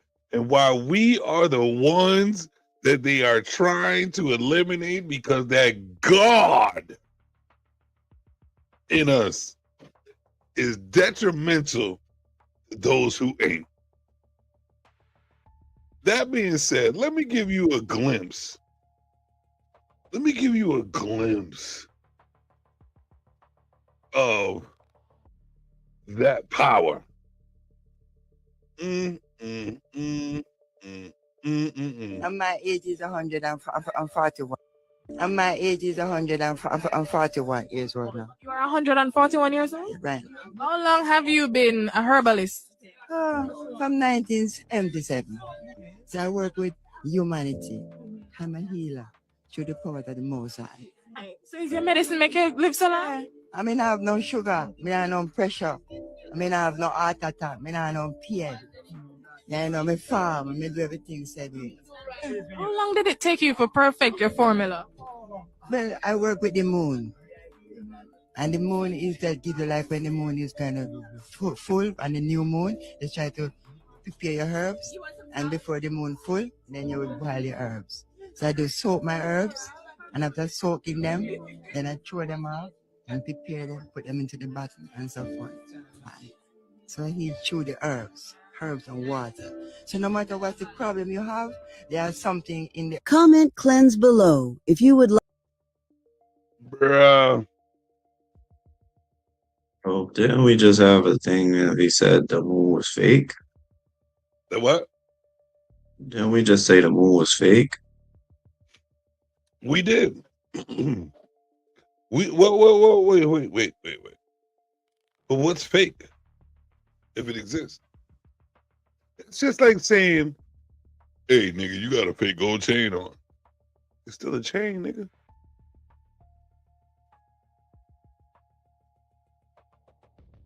It's still a moon, but just the moon. It just ain't gold.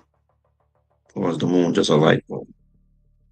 I believe that it's a source of frequency, energy, force of energy, frequency, lighting. Because here's the thing: if a full moon could change the waves in the ocean, that's some type of energy given off. If the full moon could light up part of the earth, that's a part of energy, just like your lights. Don't you pay energy bills?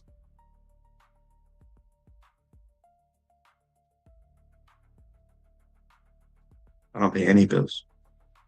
Well, some people don't have to pay bills. You know, I'm just saying.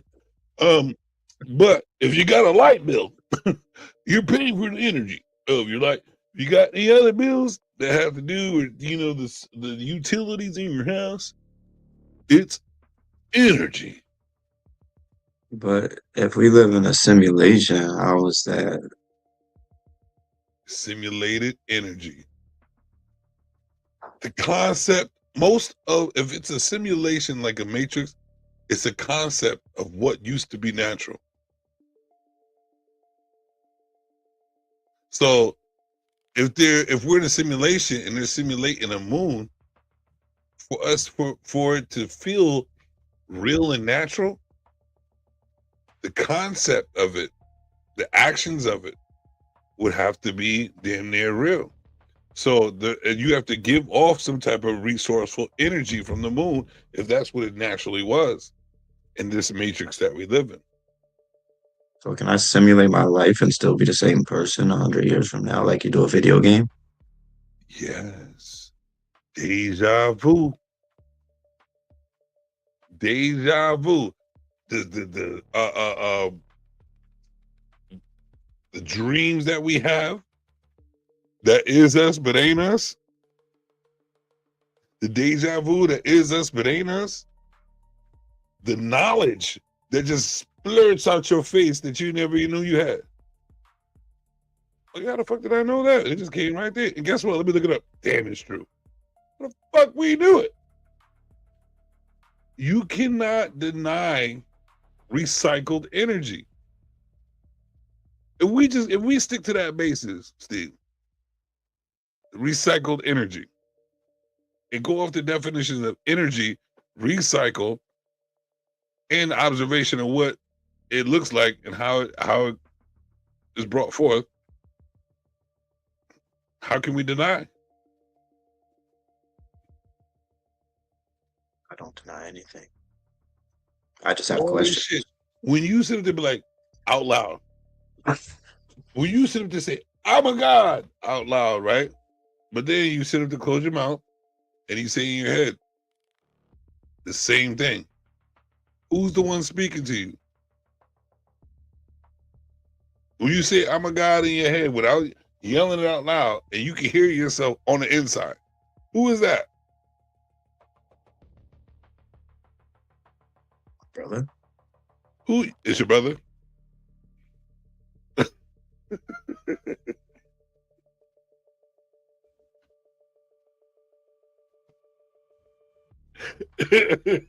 who is that? Who is that person? Well, I'll call him Calvin for right now. Who is it, nigga? It's Calvin. It's Calvin? It's Calvin. Oh, it's Calvin the Conscience. Calvin the Conscience. Oh, that's a new character. We gonna have to find Calvin the Conscience. Well, I'm trying to find Byron the bottle opener right now. Yo, I couldn't even do it, guys. What, today? I couldn't even do it, guys. This all sounds familiar. You dig? Couldn't even do This it. all sounds familiar. This all sounds familiar. I What shut you're down. saying is natural, recycled feelings from all of us doing the same shit we always do. We pop. We pop the top, we push it to the limit, and they were like, I ain't never gonna do this again. Today I'll No, be I like, ain't saying that. I just that's couldn't. what I'm saying. There was no way. I'd have did that. I would have never got up. I wouldn't have got up till Sunday at 8 p.m. I know because you right before your show. No, I said 8 p.m., not 8 a.m. I would have missed that Oh, you too. said yeah, you're right. Missed that too, son. But what's the name said something, and that's a little interesting, but really whatever. He said, "How old are you in Babylon years?" Whatever that means. But I know in the ancient Babylon times, right? So like if you go, there's certain things that I hear, I can remember that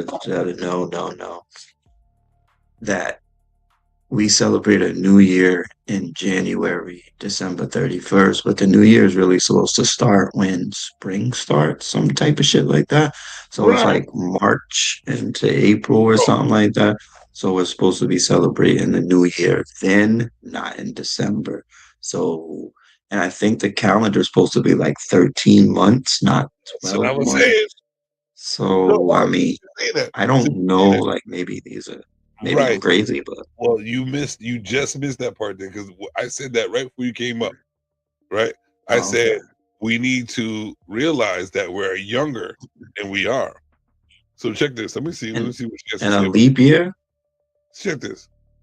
So it's a leap year. Of course. Yeah, I'm right here. Take your time. And if you want to unpack any part of that or just shift gears, I'm with you. Okay, so Goldie. So word says that we are missing a month out of each year. Is instead of there being 12 months, there's 13. If I am 44 years old, if we added that month to each year from when I was born, how old would I be? Yeah, I see what you're getting at. So if we assume there's a 13th month each year, it would mean you've lived 44 real years plus those extra months. So you basically add one extra month per year for 44 years, which is 44 months. Since a year is 12 months, that's 44 divided by 12, so about 3.67 years. Add that to 44 and you'd be about 47 years old in this adjusted system. So I would be older with 13 months. Exactly. Yeah, because you'd be counting that extra month each year. So even though the number of years you feel hasn't changed, you've effectively lived more months, making you older by that count. I would think I'd be a little younger. Yeah, I can see why it would seem that way at first, but the trick is you're still adding a full extra month every year. So time is just stretched a bit longer. Like each year has more weight if you count that 13th month. So it pushes your effective age up. I don't understand it because if we're if we are missing a month, waiting a little longer, I would be You 3 have to years add 30 younger. days. So just say you added 30 days of your life. I would be 3 years younger. No, you feel 3 years younger, but if you add an extra month, you're going to be older. So if we add one more month, that's an extra 30 to 31 days of our life that we're adding to our existence, right? Allegedly, that's how we're supposed to do it.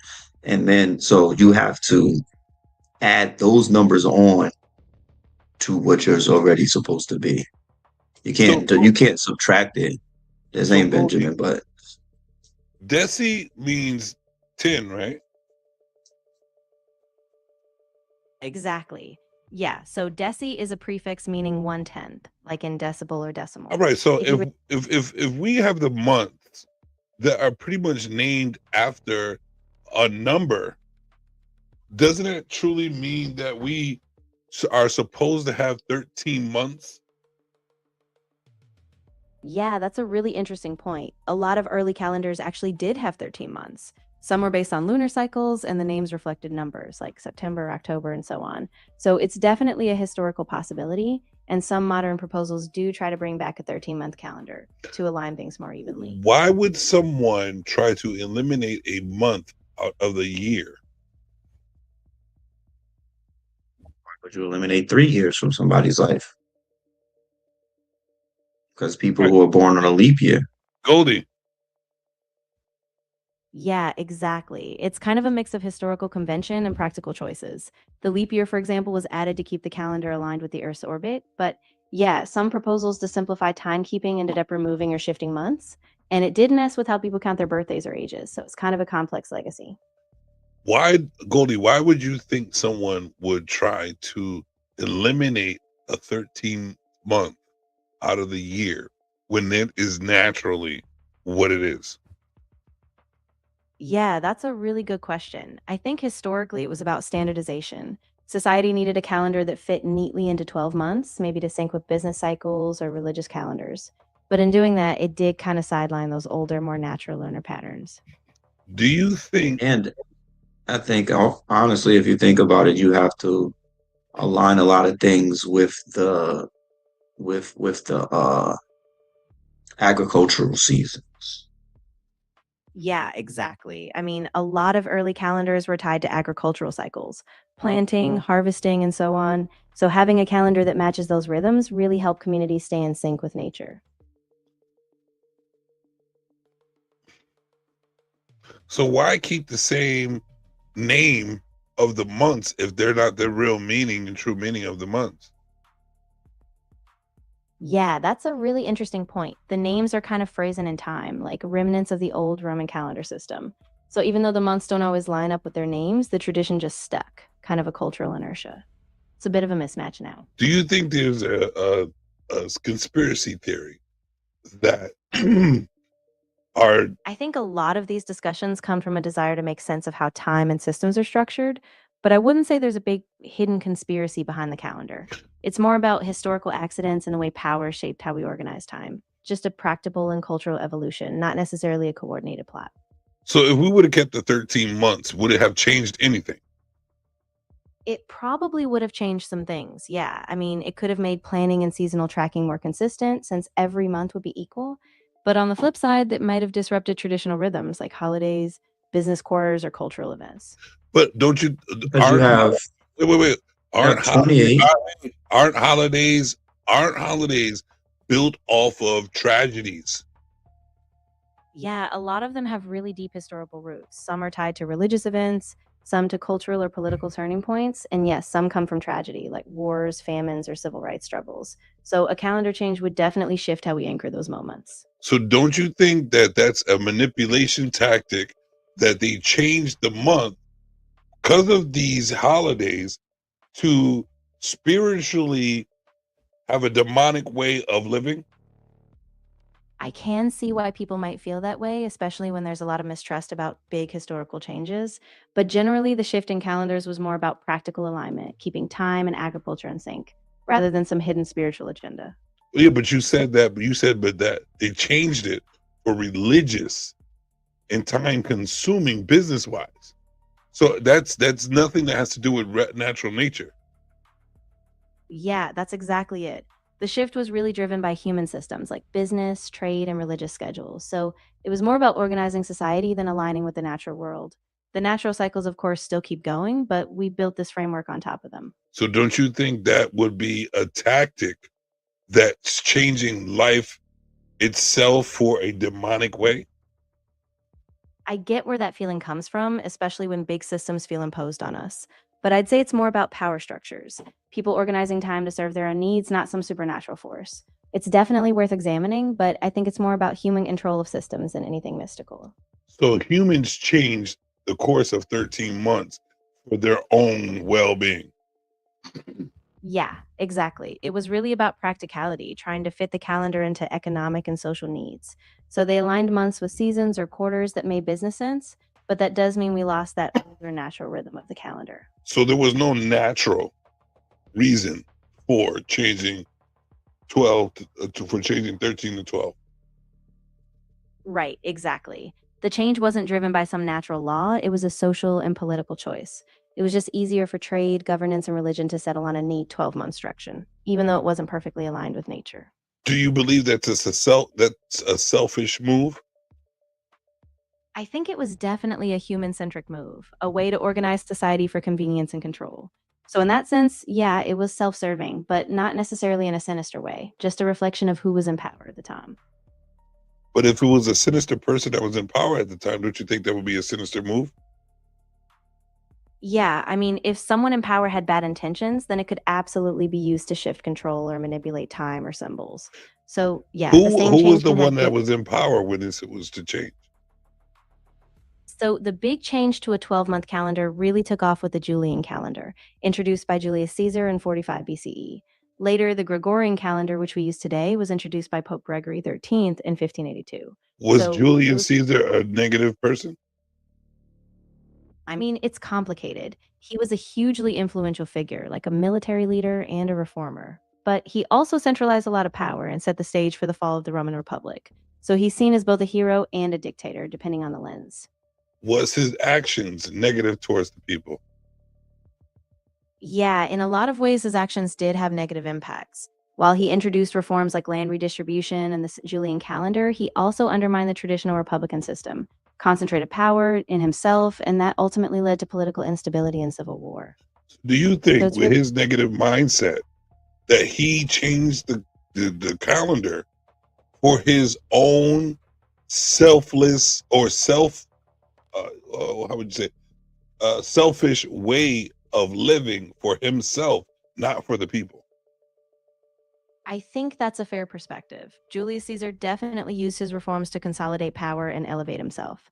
So while the calendar change had benefits for timekeeping, it also served his political agenda, making him a stronger and more centralized ruler. So we're living in a selfish era right now. I wouldn't say it's entirely selfish, but I do think a lot of systems we live by today, like the calendar, economic cycles, even politics, were shaped by people in power for their own benefit. So it's a reminder to stay aware and think critically about the systems we accept. Thank you, Lily. That's all I needed.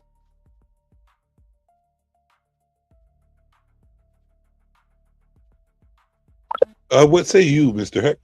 Sorry for cutting you off, but I needed to get that so it wouldn't get, disturbed. I needed that said online right there. We're living in a Julius Caesar corrupt, selfish, unnatural way.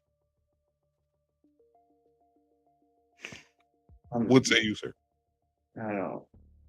I mean, me, I'd have to just, I'm of a certain age, so this is what we've all been structured to when it comes to going to work, when it comes to obviously the sharecroppers and, farmers and all of them people, they've, dealt with this and their seasons, and we turn back the clock an hour, we turn it forward for this and all of that. I mean, I don't know if you take all of the days that they taken away, will it add up to another 30 days to have another month in the calendar?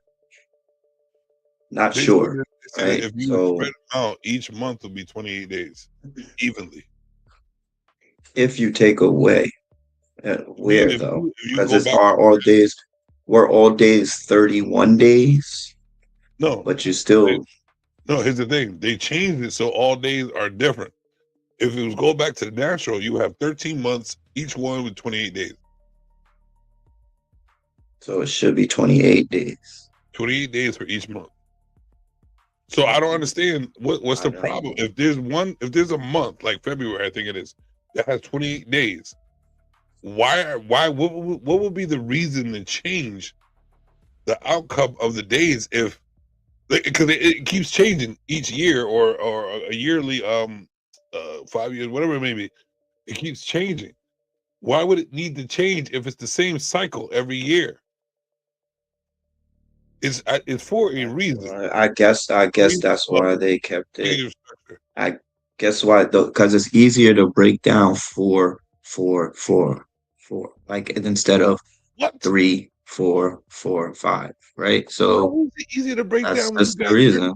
28 days is simple. Because it's even. 8 and 8, 4 and 4 is 8 is even. Like it's an even number to break down the rest instead of trying to add an extra. So they take away to make it even just to break it down easier. They just made it easier for us to try to understand instead of having that 5th month. Like, what are we doing with the 5th month? Right? So like it's like somebody with six toes. What are you doing with the 6th toe? Well, all right, so let me ask you a question. If we take away months and we just go by years, what would be the difference? It's 360 days. What do you mean? Yeah, what do I mean? It's 360. What is it, 65 or 60 days? I'm just saying. You're talking about months. Like it's harder to make sense of a odd than it is an even. How many days? Three's a crowd. 5 people don't match. That's 365. I'm not talking about that. What I'm saying is what I'm trying to make sense of. I'm trying to make sense of what they tried to do. Right. I'm just trying to make a simple arrangement is what I'm trying to think. You're trying to do because they had a selfish agenda. But if we do the numbers, if we do the math, it's 365 days in a year. And that never changes. But if you add months to it, through their system, each month changes. Well, one day it might have 29 days. One day it might have 30 days. One day it might have 31 days. That don't make sense. That's when you're trying to, you got to figure out these numbers. No, if you have 28 days in each month, which equals out to 365 days for a year, there's no change in the math. So how is it harder to have 13 months? I'm saying because 13's an odd number. Even always evens out. If you have 2 people, make no sense. If you have two people and you have 8 slices of cake, each person can have 4. That's just plain and simple. If you get greedy, somebody else can have 5, and you're not as hungry, they can have 3. That is all I can come up with. I'm not talking about. You came up with exactly what's going on. Greed.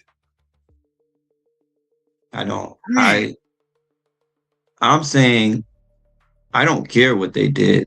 All I'm saying is I'm trying to make sense. I'm trying to make sense of what they did. That's just me. That's just me brainstorming. That's just me trying to make sense of it. Maybe like they were trying to make sense of it. I don't have an actual fact of it. This is an opinion of mine that I'm coming up with off the top of my head. That's it. Because 365 days in a year never changes. We don't be like, all right, this year has 367.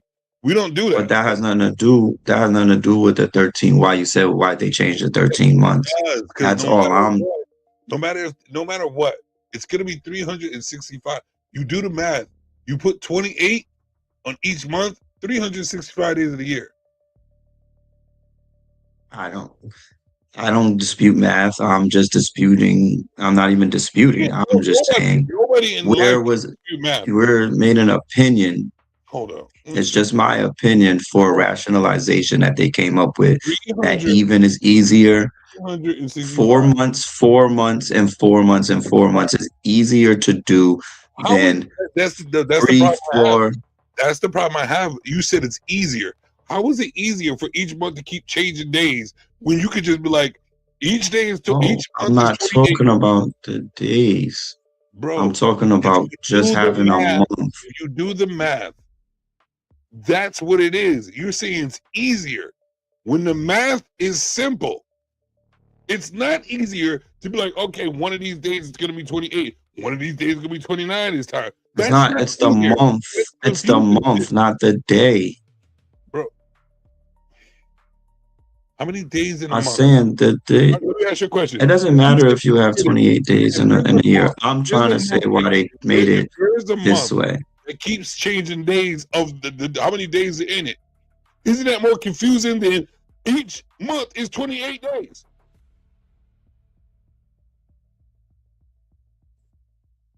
You saying it's easier to go by what we're doing now than to say. I'm saying what I'm thinking they possibly thought. I'm not saying what they thought because I don't know what they thought when they did that shit. I was nowhere near around. Words you're using I'm is saying what I'm easier. feeling, what I'm using as logical math. When I break down even and odds, it's easier to go with evens than it is with odds. Numbers. It's just plain and simple. It's just simple math. Like, you have 13. You can't have 4 people and have 13 things to share amongst evenly. That's all I'm saying. That's all I can come up with. You're coming up with sharing shit that makes it easier because everything's supposed to be equal to what they want. No, because it's equal when it's equal for them when they're thinking about it and the ways that they're thinking about it. It has nothing to do with anything else. Like, bro, it's just simple. I just put in the math easy. 365. Sometimes simplicity is just the answer. Simplicity is shit that don't change. That's simple. The shit that don't change each year is simple. So 365 divided by 13 is 28. Each month at 28 days is simple. Easy is not like, oh, February is going to be 29. Next year is going to be 28. The year after that, or 3 years after that, it's going to be 31. That's not simple. Just because you want to have even pieces of pizza? That don't make no sense. Okay. Because even is easier to break down. No, break down is easy to break down if you know how to break down. So break it down is 365 days that don't ever change. Ever change in a year. Breaking it down is we heard how it is. It used to be 30, it used to be 13. But this guy, due to his way of wanting business to be, his way of wanting to the resources to be this, because he wanted it this way, he changed the whole natural cycle. It took a whole month away, which each month means a certain number, and there's off. So the number to be off, right, all the time. That's why I said Deci is 10, when December is 12. When Deci is 10, how is December the 12th? And how is that easier when it don't make no sense? Because everything's supposed to be even. You're supposed to get even slices of pizza?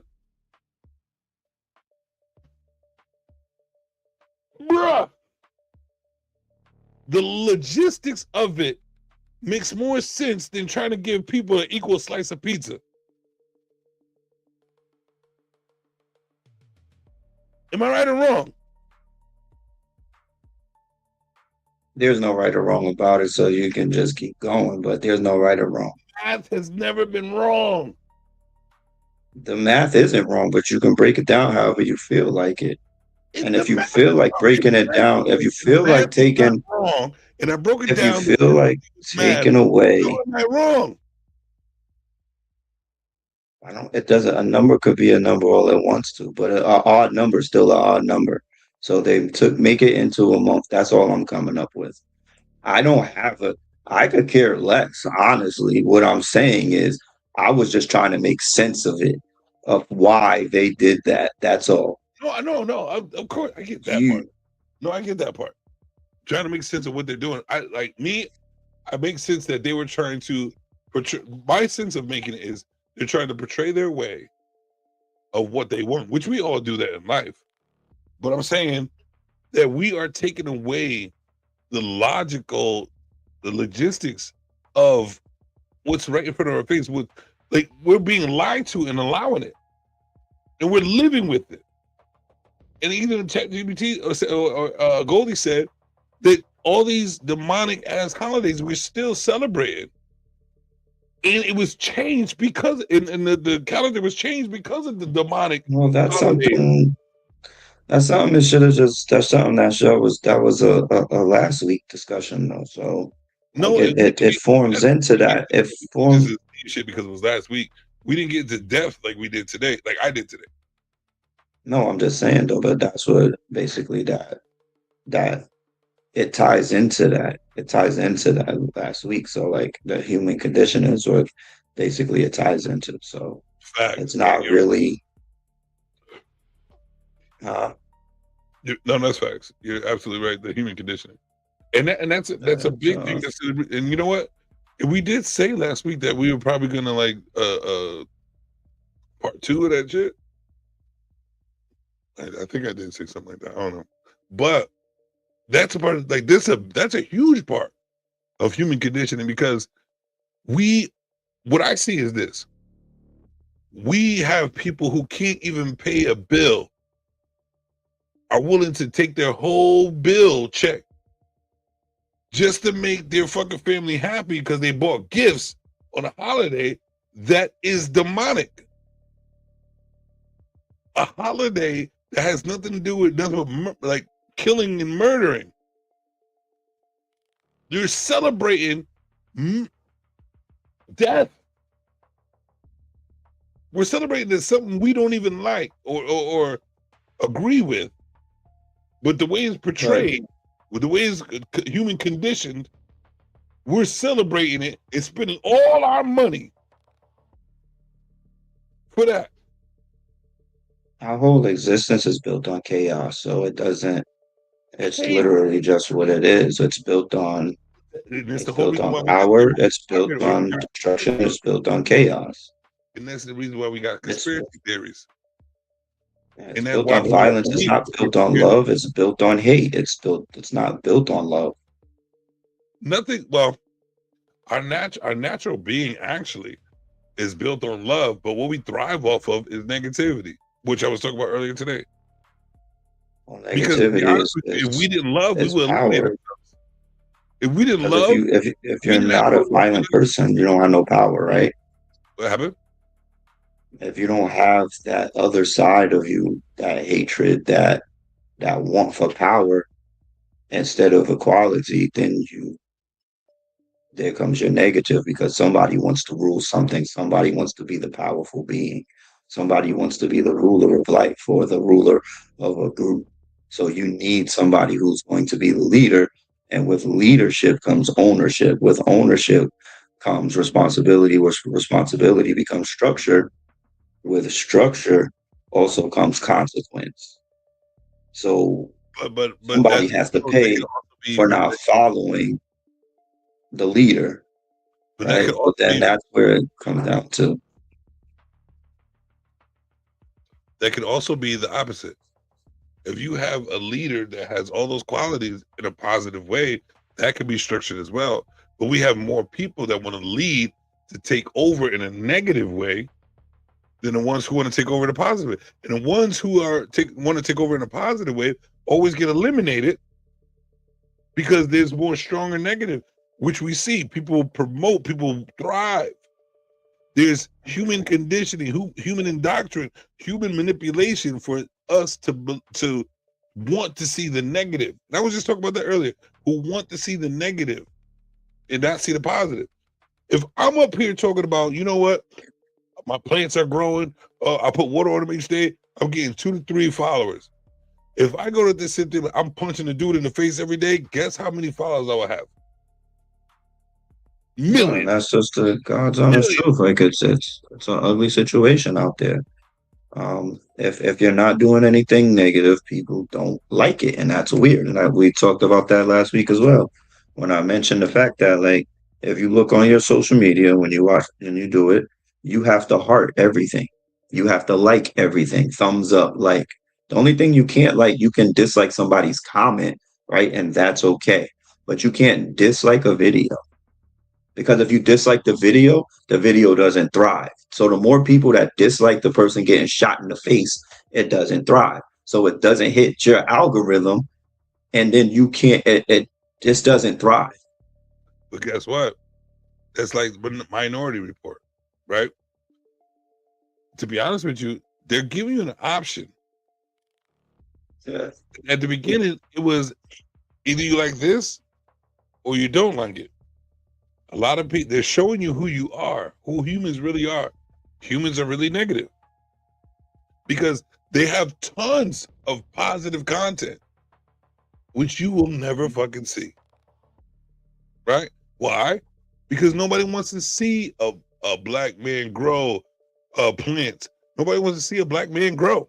Nobody wants to see a female grow. Nobody wants to see none of that shit. They want to see drama. And that's why they It's give you not interesting. and that's what gives you the option though. To see Allegedly. that's what gives them what the people are not understanding is they're quick to just, hey, I like that she punched him in the face. I like that. But what it's doing is building an algorithm of who humans really are. That's the algorithm. That's the natural form of the algorithm to see who you are. The Minority Report. They're really trying to figure out who you are because they can't have nobody that's positive taking over when you got a negative leaders or negative people, people who have an agenda of negativity to take over. They can't. If you don't believe in drinking the blood of babies, the majority of people don't believe in drinking the blood of babies. They have to manipulate your mind for you to want that. So they're going to keep being demon-time to you for you to even have the thought process, well, maybe I should one day drink the blood of babies. Because that's what I'm it all actually boils thinking down about. to. They need to know what bro, I'm thinking of me, right? As the broad mind that I have. If I was a scientist, I would go through all those motions just to control it all. I would. As a scientist, you would have to become negative, positive, gray, and all around that. Just for you to invent whatever needs to be invented. People don't understand that. Your brain has to go beyond and beyond. And you would have to become a person that ain't you. Well, actually, that is you, but a part of you that we suppress all the time. You would have to be the most negative and the most positive and the most in between and the most indecisive and the most decisive, all that, just to understand the reason why shit should be or shouldn't be or has to be the way it is. That's a conditioned mind that people don't even think about. We're so used to regular human conditioning where, oh, I'm lazy and people are there willing to let me be lazy, so let me be lazy. That's a conditioning that people are used to right there. I don't have to really work because there's somebody to go to support me. I don't have to do this. I don't have to do that because the world is that easy. But there's people out there developing biochemicals to destroy you within a second. The people that got the NUKEs, they can do it in a second. And nobody's even thinking about that. They want to be, you don't have time to be miserable if you're thinking about those. You know what I'm saying? That's the condition that people, it's the lazy ass conditioning that is in these humans that they do complain about the dumbest shit because they're lazy and they're indoctrinated in some dumb shit. You know what I'm saying?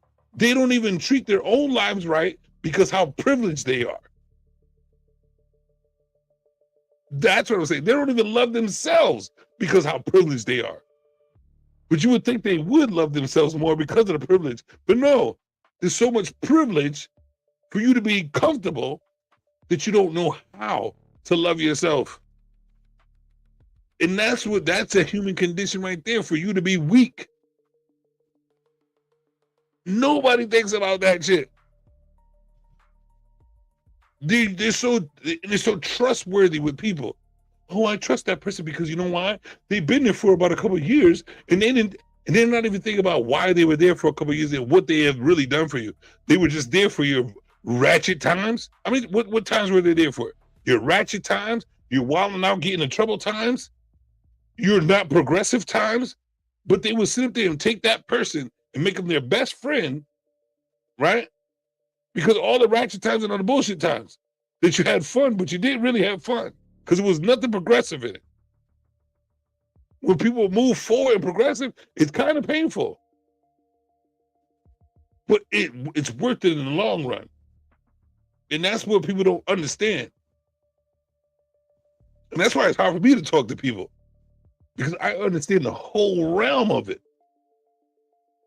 And most of the time they tend to talk shit, I'm like, I can't even talk back to you because you're gonna get mad. You're gonna get mad at me for what I'm about to say, because you couldn't even fathom what I'm about to say. Because you're so used to the normality of bullshit that you've been raised and grown up with, and don't even see the reason why you are that way, or the reason why it's going on. That's what I'm trying to say. And this is the reason why I'm saying to the AI and bringing up these topics, is because it's meant to happen in my realm, because people don't understand what real life is about. There's zombies already. The zombie apocalypse already happened. People are sitting there looking down on their phones, going through all the reels and all that shit, and don't even think about why. Don't even realize what they're looking at. And then they press like real quick. Ain't nobody pushing that down button, Steve. How many people usually the down button is scroll past? You heard? So you're not developing, you're not controlling an algorithm. All you're doing is just scrolling past. You are liking. All they want you to do is like. They don't they're not even fathoming the elite mind of it all. Why they are putting this in front of your face. Why they're putting a like button in front of your face. Why they're putting a subscribe button in front of your face. Why you're even paying to a Cash App that you don't even know. I see a nigga every day fall asleep and get Cash Apps.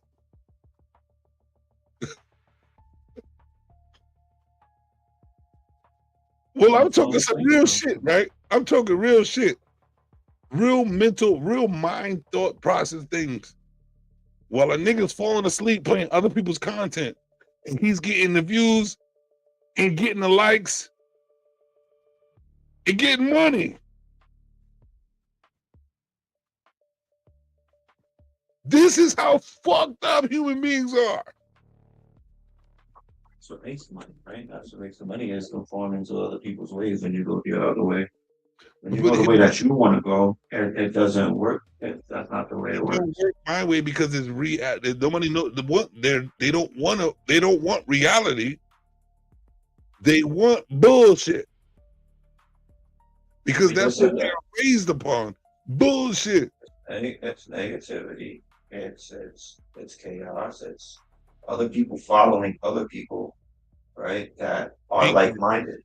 They're not following. It's just exactly what you said. Exactly what we're talking about. It's a like-minded people following other like-minded people. The other lazy people are following other lazy people. Yep. Weak mindset, lazy mindset, not understanding. They can't even fathom. They can't. They understand it. They understand that they don't understand. It's what you want. No, but it's what you want, right? So like at this time, what they want is the chaos. What they want is the bullshit, right? And that's what they want to follow. They don't want to follow somebody who even has a different opinion outside of what they see on the social media, what other people are thinking. They don't want to see somebody with a different frame of thought. You feel what I'm saying? It is what it is. You can't. That's the way to make money, right? The same way we have football, basketball, baseball, we have these sports that we've had for multiple years of our lives, over 100 years plus now. Right. And we all follow them. We follow them. I've been following sports since I was 8 years old. Well, not going to stop. That's who I am. But I understand that we all find something that we like and follow, right? But it's the way you follow. Is that something that you worship, or that's something that worships you? You know what I'm saying? Like, But like, you, but if you, if you take your whole concept of living into sports, and that's all that matters, you're missing out on what's reality. I There's mean, people who do that. There's a lot of people. but what's the or but is that my reality? Is that my reality of what I want? And that's where you get people at, right? Because there's that whole thing, like we all think alike at some point, right? So if you can get 1 million people, they all think the same, to be on one page, but there's one person who doesn't think the same. There's only going to be maybe 5 other people want to believe in what you believe in or think how you're thinking. But you got 1 million people that's going to go follow the other person. So if they're in the business of building something, it's going to be easier for them to build because all of them already think alike. So they're going to be able to build a house easier. They're going to be able to build a community easier, right? Because the attention span is at 30 seconds. That's why. But it's going to take us. It's going to take somebody. There's no future thought in people. In the process of a future thought, it's a 30-second. This is why. Why do you think reels in 30-second views is popping? Why do you think people will even come out with that? This is what I'm trying to say. They don't even understand the thought process of who comes up with reels. Who came up with a 30-second or 1 minute thought process for you to continue to watch on a daily basis all the time? Who came up with 2-minute songs when there's when the Sugar Hill Gang and rap music was between 5, 6, or 7 minutes? Guess what the one who came up with it is thinking? These stupid motherfuckers. That's the first thing he said. These dumb motherfuckers. I can change your timing of attention by giving you 30 seconds, by giving you 1 minute or so this, and still keep manipulating you. And I can change your whole lifestyle by manipulating you through 1 minute to 2 minutes, or 1 minute, 30 seconds. And even like, you know what got me back in the day is, were they wrong though? No, they're not. Here's the thing: it has nothing to do with right or wrong. That's a big thing about it too, because there's no shame. Capitalism. There's no shame. There's no justification, and there's no right or wrong. When there's no right or wrong, no justification, no shaming, that means it's pure to go and it's okay. And that means it's called power. To watch and not have no consequence of it. Why do you think the kids act the way they act these days? They don't act because the parents ain't disciplining like they're supposed to. They're acting this way because of capitalism, socialism. Gain. Yeah. The ones who teach our kids is not the parents. It's not the parents. It's social media. Well, social media is teaching the parents too. And there you go. Because the parents are young-minded as well. And I'm a victim of the same thing. Like I said. I was. That's what you're appealing to. I am a little bit. But the thing about it is I take that into consideration instead of just letting it, just letting it go. What is the outcome I really want? Why am I why? What is the outcome you really want? If you want to practice what you preach, you can't just preach. You got to practice. You got to do what it takes. You know what I'm saying? You can't sit there and be like, oh, I want them to be this way, but you ain't doing shit about it. That goes in all things, with your job, within yourself. A lot of people keep talking 30 seconds, 1 minute, but the action takes longer than that. Consistency.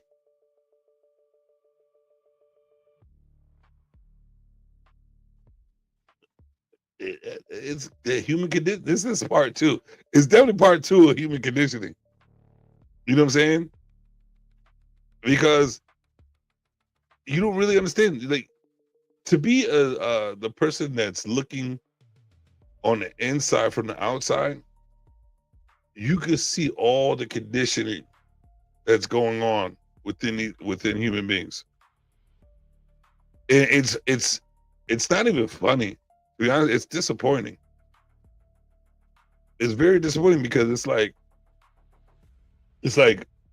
you understand that person really has a good heart and they really want that done, but they don't know how. They're not pushing for it to be done. But then they'll sit there and complain about it the whole time. And that's the disappointing part. You're only complaining because you're not doing what you're supposed to be doing. It's just like me. And accountability is part of what I try to live. Just like me. With not having, like, I have a job now. But the disappointing in myself when I don't have a job, when I know I'm a fucking worker and I work hard. I think I got a raise on the first day with my new job, bro. And in the job that I did have and I lost because of certain reasons, I got a raise on that shit too. So I know my potential. But when I don't work, bro, the most disappointing shit is to sit around not working. And to think that I have a voice. I know I have a voice. I know I'm saying the right shit, but I refuse to talk because I'm not practicing what I'm preaching. I don't have a job. Now that I do, I can put shit into motion. But sitting around not, nigga, goddamn. The most disappointing thing within myself is not to work and not to be progressive. That shit sucks. And I see, and that's why it's hard for me to talk, because I'm sitting there depressed because I don't have a job and other people don't have a job, and he's just like happy as a motherfucker, like, I can talking shit. Ew. Like, ew. Like, what the fuck you mean? You know what I'm saying? Like, you not working for nothing. You're not working hard for nothing. And you're not even wanting to. And even those who have a job and not treating it the way, you know what I mean? Like, not, what the fuck you mean? You be like, I want to call out or something like that. I don't even have a job. I don't want to call out. You calling out. You got a job. Shit's crazy out there. Like, people don't understand the whole concept of, I don't even get it anymore.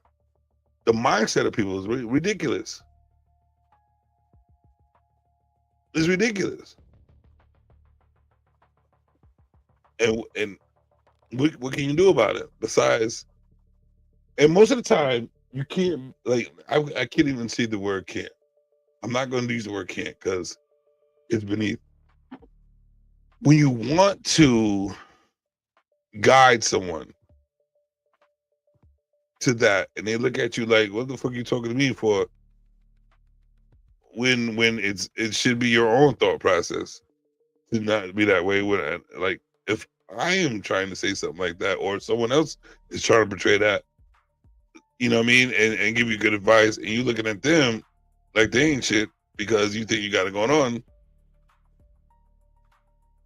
when it's on just because you don't want to take advice, because you don't think that they did what it.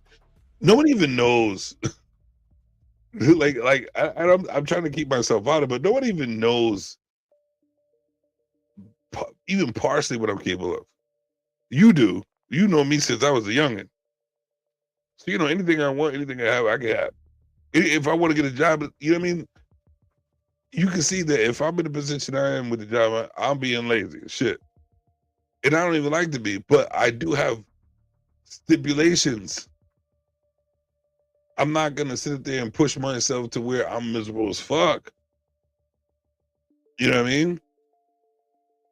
And I think a lot of people shouldn't, but they should actually really do what it takes. If they really want to live a certain type of life, they should do what it takes instead of complaining about it.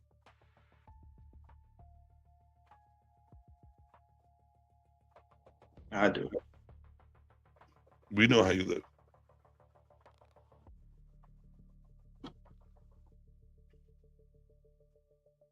I'm just saying, like, it's myself to what I want. The condition, yeah, that's the thing.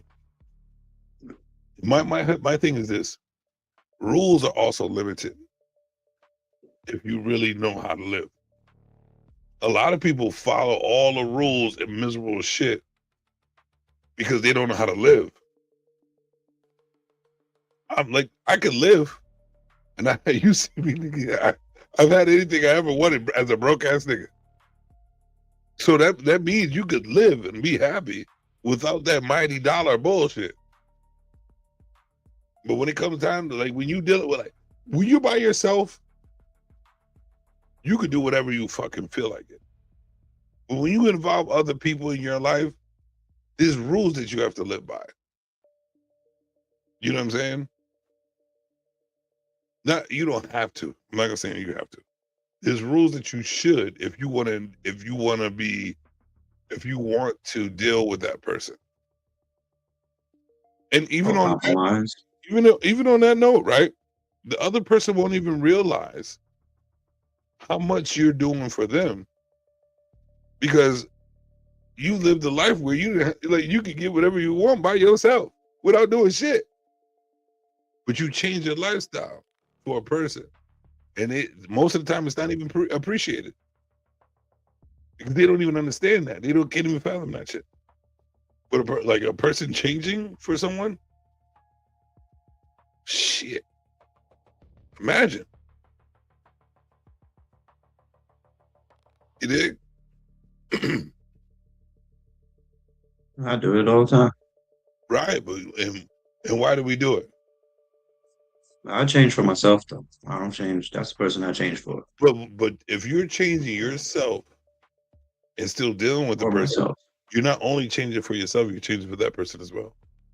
I'm compromising. You're compromising, sacrificing. I'm compromising. I'm sacrificing. Right. I'm not totally sacrificing. No, because I make sure that you at least find a part. I get what I get. I'm going to find my happiness. A part that you have of your own to be happy, and then a part that you're happy with that person. Completely happy with myself. Number one. Right. You have completely happy with my time that I use for myself. Mm-hmm. Completely happy with what I do within that time frame for myself. Mm-hmm. And then whatever else I'm able to give, if I want to give it to whomever, I will do that. But right, if you chose someone that you care about, then you do what it takes for you to be. But you can't allow your if you're continuously allowing your happiness to be disrupted, compromised, then you would have to have a talk and some questioning. You know what I'm saying? Yeah, but that's what I've learned that through the years. I'm simple. And I wouldn't make moves without that being known. Other than that, I'd stay to myself. Like because I'm not compromising my happiness. Period. Point blank. Simple. What's really happening? I will share. Is it happiness or my happiness? Is it happiness or comfortability? Is it happiness or comfortability? Because sometimes I'm comfortable with shit. It's both. It's both. Because you have to be happy. You have to be happy with your sacrifice. Overrated, bro. Happy is overrated. Not for me. Like, you have to be happy with your sacrifice. Like, so when you do go above and beyond for whomever it is in this life, you have to be comfortable and happy with that. Because no. I'm No, happy with. I don't think you have to be. I don't think you have to be happy with a sacrifice. I think you have to be understanding. Right. You have to be understanding with the sacrifice. Happy? No. I mean, happy is different, bro. I can be happy with a sacrifice. It doesn't matter to me. This is just limited. Like the world is not that place to be happy in. The world is like most of the world is understanding and accepting. And Both things can be true. And acceptance. I accept it. I accept a lot. Finding your comfort. Happiness is that purity of. I think when you're a kid, you're happy. As an adult, you find a small part of happiness each day. You know what I mean? Like I have moments. We're not because we have moments where I'm not. We gotta listen. We gotta think about working. We gotta think about sacrificing. We gotta think about. It's not a happy time being an adult. It's not. I'm no longer, and that's a thing that a lot of people won't understand either. Mm. It's because me, myself, and I'm only speaking for me. I'm not speaking for the majority or the masses or whomever else. I'm speaking on me. I don't think about it anymore. I don't think about work like that, like in that aspect. I know that's what I'm going to do every Monday through Friday. And that's what I've chosen to do. And that's what I'm happy with. I am happy with going to work. I'm happy with the work that I do. I'm happy at the position that I'm in at this point. I'm not happy with people. You're not but those moments are few and far between at this moment in my life. You are not happy going to work. Who's not? You. Yes, I am. Not happy working, nigga. No, I'm sorry. I am at this point in my life. I am happy. None of us really want to work, so we're really not happy. We would rather vacation if money was there. No. Yeah, money could be there. Let me prove it to you. If you had a limited source of money without working, would you go to work? Yes. No, the fuck you wouldn't. No, you wouldn't. Stop lying to the conspiracies. No, I'm that serious. At this point, I would. Stop it. And hold on. No, you're getting it. You're getting it twisted. You're getting it twisted. You're getting it twisted because you have to find a purpose in life. You don't have a purpose. Yes, it is. It is. You have to find a purpose. You have to find something to do and be. I don't care, Doug. I will. You know what I would do? I would find something to do for myself. Working a 9 to 5 is not even normal as a human. Hold on. I don't. That's not. What I'm saying is, if I had unlimited resources and financial to do what I wanted to do, I would do what I want to do, but I would still be working towards something. I'd still be working towards a goal by doing what I want to do. Right. So you still have to put in the work. Like if I want to build my own business, right? If I want to build my own business, all right, so that's still work. Working for someone. And we all are working for someone. If that's what I'm comfortable doing, if I'm happy doing it, I'm doing it. Like right now in my life, right now, like what you're not grasping, as I said one sentence. I said I'm speaking for myself, not for anybody else. I'm trying to talk to you for yourself. No, if you had unlimited resources of money, and I just said I would still do work. So I'm sorry. So if you had, let me change. Let me ask it a different way.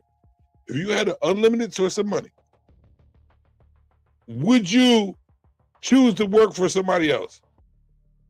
No, I'd work for me. Oh, right. That's what I'm saying. That's what I meant. But I'd still be working, right? So what I'm saying is, we always got to work. We always got to work for something. All right, but right now, I'm going to speak for keep ourselves looking good. I'm going to speak for the present. Relationship. We got to work to keep a relationship. Yes, that type of work. Yes.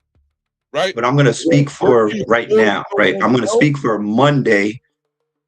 I'm going to speak for Monday, May 4th.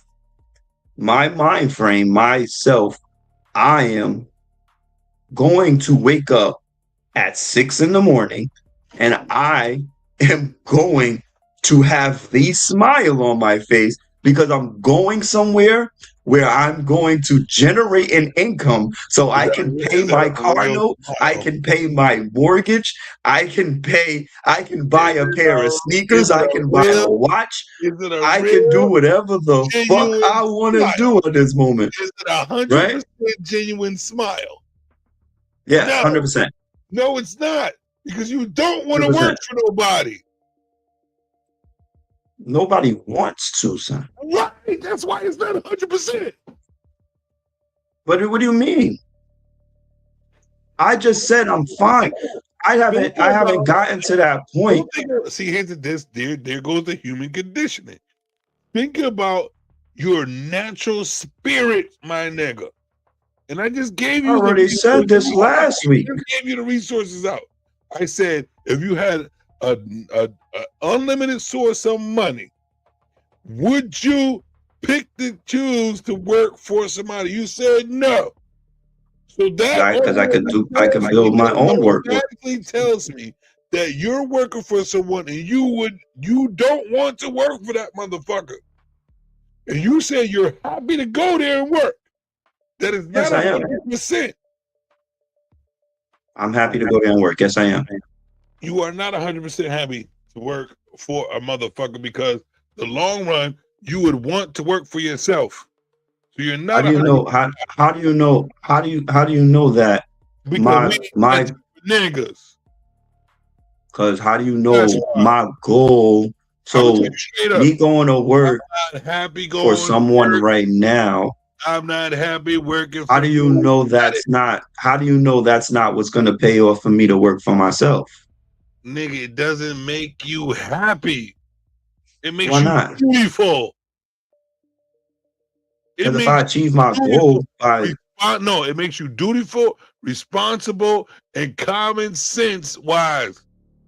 You have to do that to get your goal. You ain't happy doing that shit, nigga. What you will be happy is the results at the end of the day. That's when you're gonna be 100%. So Work my ass off. that's to where get the that's where negativity comes in. Nigga, no. That's where negativity comes in. And I choose not to have negativity in my energy. Plain and What's simple. the negative in honesty? I choose to. You are not 100% What do you mean? for another motherfucker.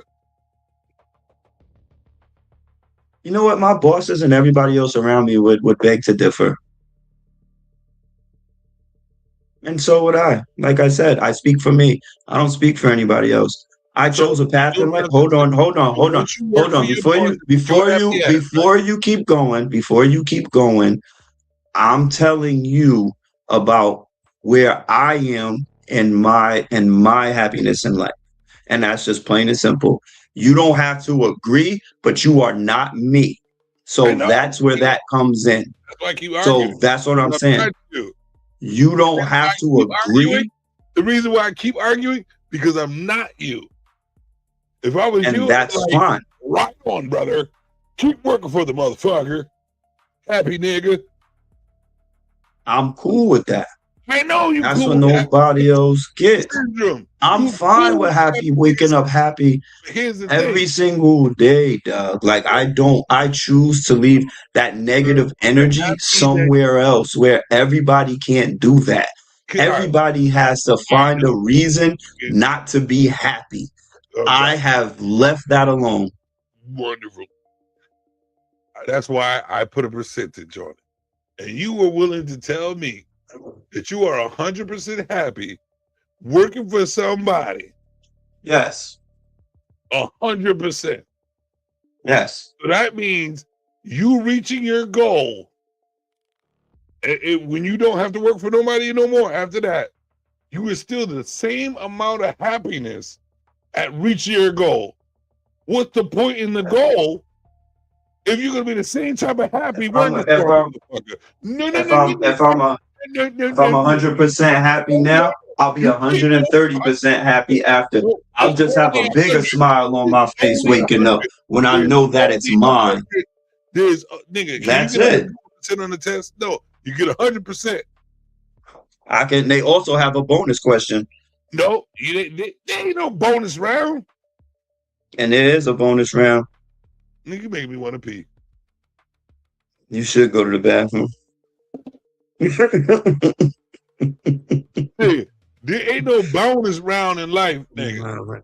Here's the thing. Why not? You say you are 100% happy. Get a bonus round every day. Listen, you are 100% happy going to work for another motherfucker that owns shit, runs shit, does all the shit. Hey, guess what? If he came down to it, Steve, shut the fuck up and work, nigga. He said, I'm happy to do so, nigga. And then when you reach a goal of not having that no more, when you run in your own shit, which is the whole purpose, right? To run your own shit, not work for nobody no more, have people working for you, you are the same amount of happy as that when you was working for a motherfucker. That's what you're trying to tell me. Yes. Yep. I think it's time for me to piss. Could you talk to them for a minute? Put your face on camera so they know who you are. I got to take a piss. I'll put my face on camera, even though I really don't want to. The truth! You can't handle the truth!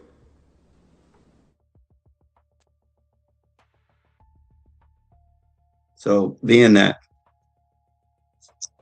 nobody has to understand who you are as a person.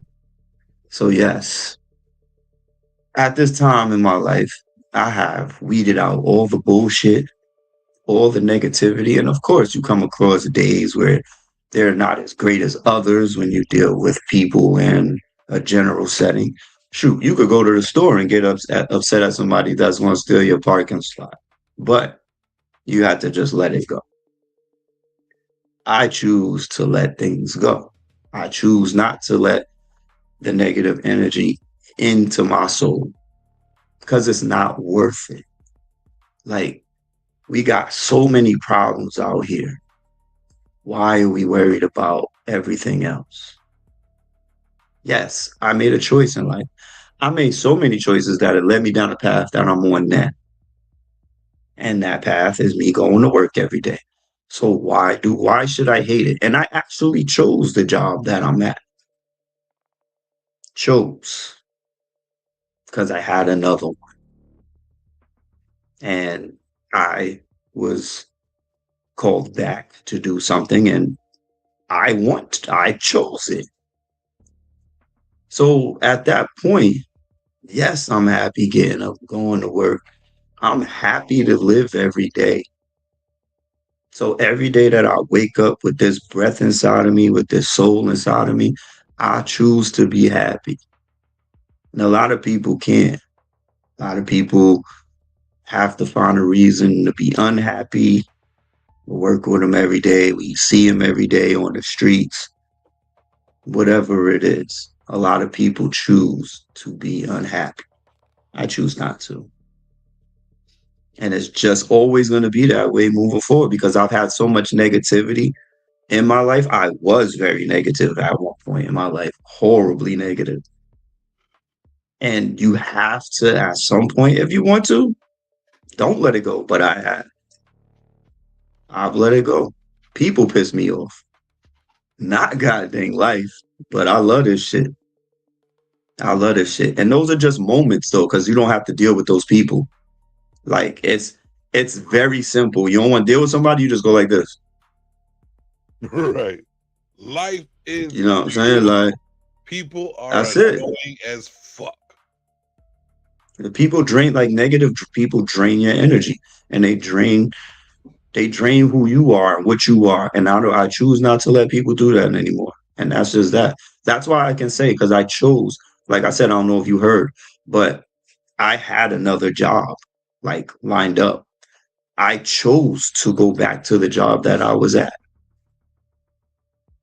Like, so I am naturally okay with the position and where I am right now. with what I'm doing and where I'm moving forward. And there's a plan in place. There's a plan in place. A happy plan. So I'm not tripping. You feel what I'm saying? So like, I'm not tripping. You know what I mean? And it is a happy plan. I might just call the motherfucker Happy Place. We all got a plan. We all got a plan. But guess what? Executing it. The struggle through it is not a happy moment. Love it. I love it.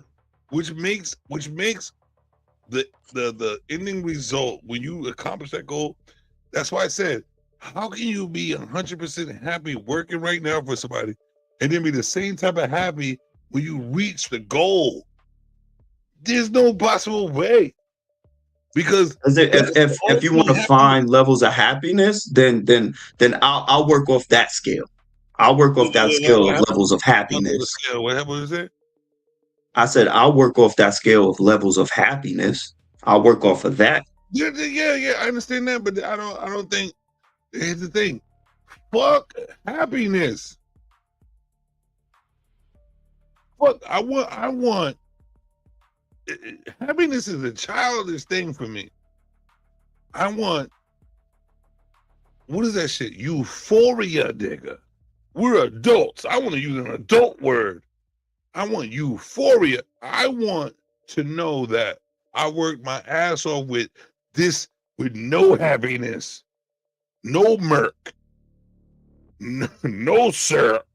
I want to know I worked my ass off for that shit, to be in euphoric moments, a euphoric situation, a euphoric life, that I work my ass off, not being happy, to be happy.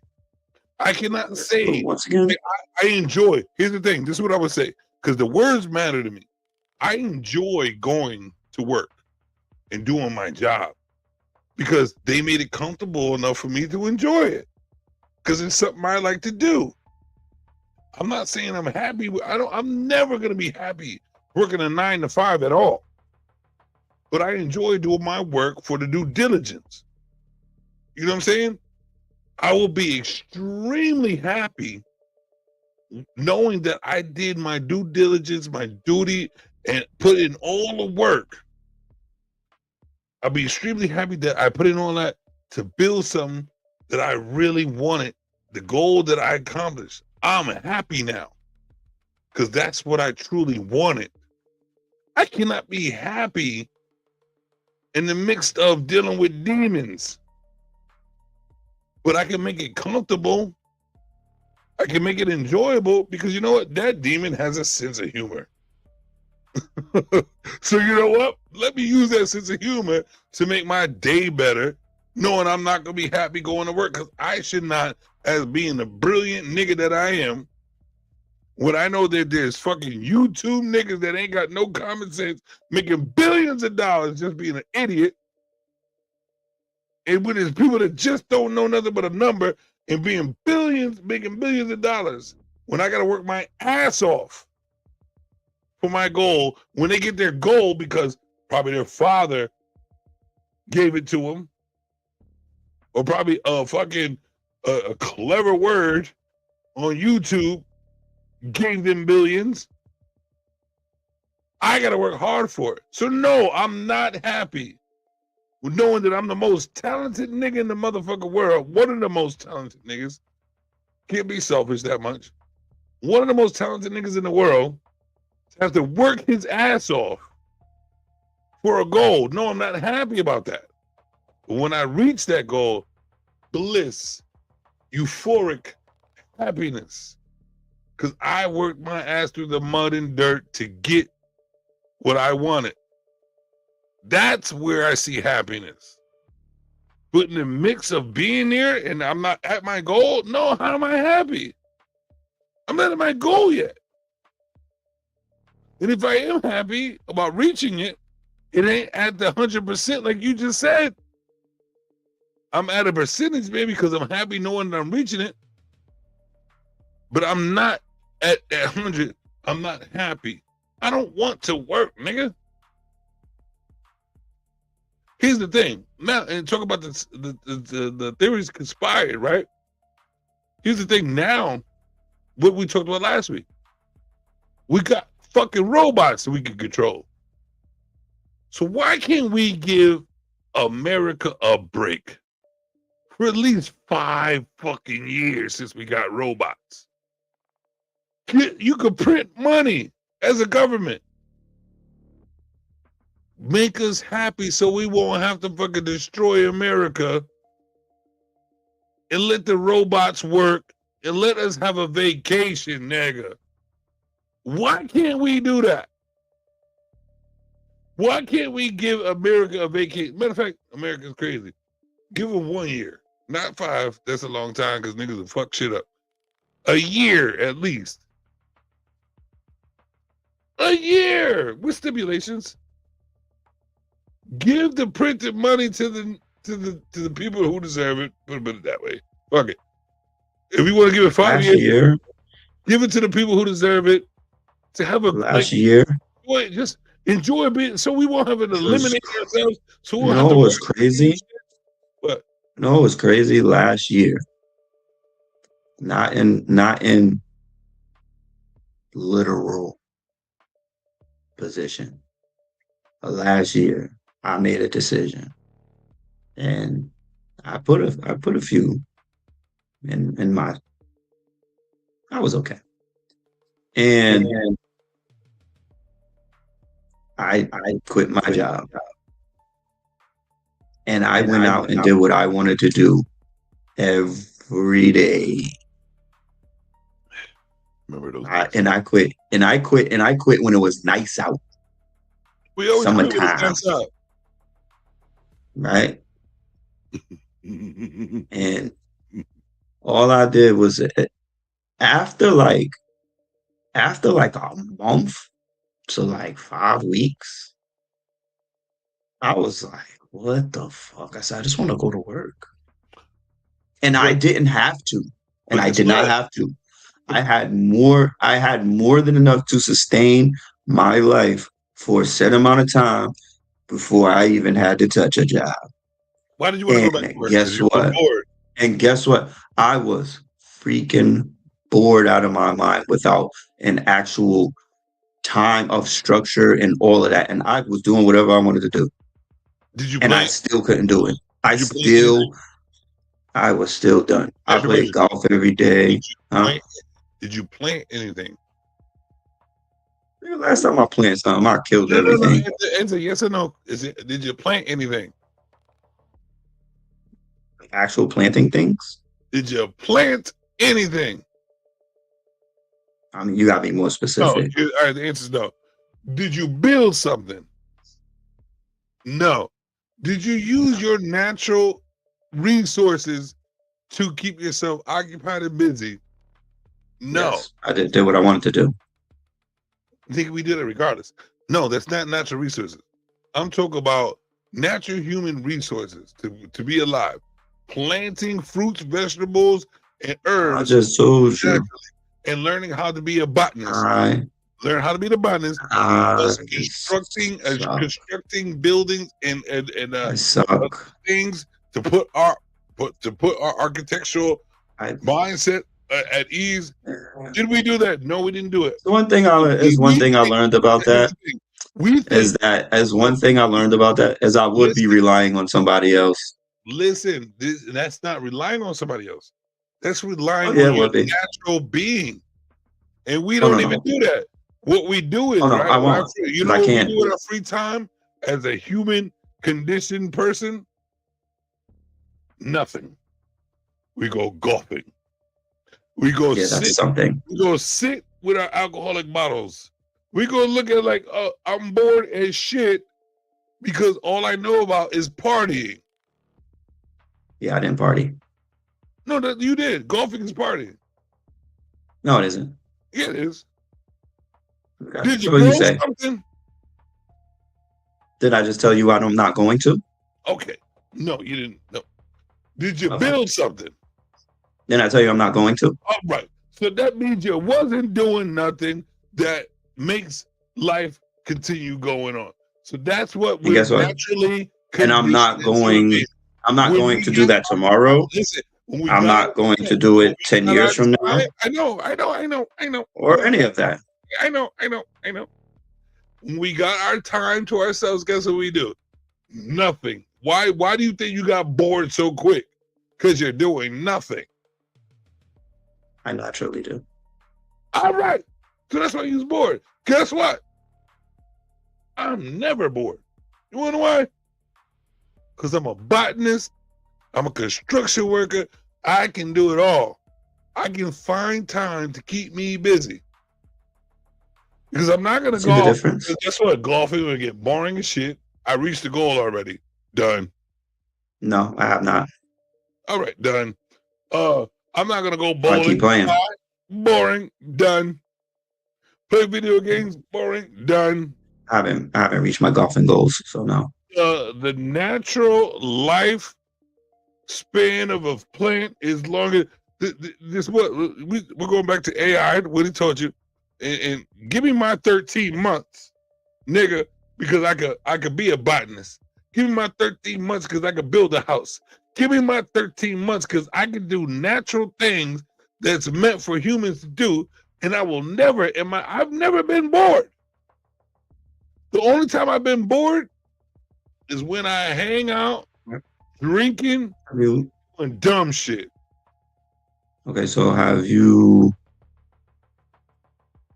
listened to what I said before? Heard. I'm only talking about me. I'm not talking about you. So, About you. so guess what? Here's the thing. You can't put me in that space. No, yes, I can, because what it is, you're talking about you, right? But most people do what you do when they say they're bored. That's right. Yeah, most, and I'm not trying to shame or talk shit about you like that. What it is most human beings, and nobody can. Most human beings are conditioned to think that, oh, I've been bowling and sitting around and bored. Did you think about making a seed a fucking plant? Did you think about doing? Did you think about building natural resources for yourself? Did you think about when the world goes where you don't have these privileges of golfing and bowling and just drinking? Do you understand that there are ways to keep yourself occupied, and also I'll pay somebody like you to do it. No, you won't, because that's how it works. Because you'll barter. Because I'll find ways to have resources to pay somebody to do it, just like they've always done. Yeah, you can't do this, but he can. So we'll pay this person, and if you don't pay that person, you enslave that person. So either way, we're gonna get it done either way. So if you have a mindset of getting something done, you're gonna find a different way to get it done. You're just not gonna do it in a way that you could do it because you don't want to do it that way. So either way, if you want to get something done, you're gonna get it done however you feel like it. I dig it. So let's take that light skin privilege and take it away, right? It's not gonna happen. You think you can make me work for you and do your shit? You think you can make me work there was a group. Hold on. At the end of the day, if you want to have reality. At the end of the day, if you want to have reality, there was a group of midget white people that enslaved millions of Americans, Africans, giant Africans at Fort Lyon. I let you speak. Let me speak. You think when money's off the table and we got to go to our natural being, you going to make me do something for you? You ain't got no money. Nigga, I could already plan. I could already build. Nigga, you gotta work for me. I have the essential. You can't be privileged being bored. We're not doing shit. That's what I'm trying to tell you. I didn't say that. Yes, you did. Because you said, I'm bored. You're wrong. I'm golfing and I'm drinking and doing this. I told you what I was. And that's why I said you can't keep using me. You can't keep using me and how I feel with you. You can't do that. Because you're taking stuff that I don't want to do literally. Most humans do what you do. that's fine. But guess what? I'm actually happy doing it. Like, it doesn't matter. Happy or not. That's the difference. Happy or not. Most people do what you do and think they're happy doing it. And then they'll say, hey, I'm bored. Okay. How are you bored? Then that's when I come along, me being the one that's a jack of all trades, and says, did you grow something?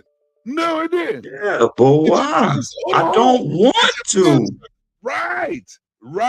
Did you not get that part? I did it. That's what I'm saying. What I'm saying. You don't want to, and then you go and say, "Oh, for all them," you say, "But I will make you do it because I will pay you for it." No, money's off the table when the world changes. You still think there are other ways to get people to do stuff? Like, what is wrong with you? Who's gonna make me do anything when I'm the jack of all trades, incapable of protecting myself? It's been done already. Who's gonna make me do? It's been done already, and that's where you're seeming to forget that it's already been done.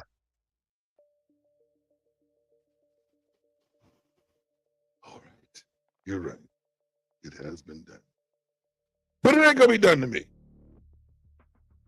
Well, nobody already got somebody's food. You ain't got no money, and I got the jack of all trades. You working for me because guess what? I got vegetables, I got fucking eateries, and I got a shelter. You try to pay for it, but nobody's around. So now you homeless and fucking hungry. Who you coming to? Me, nigga. Maybe.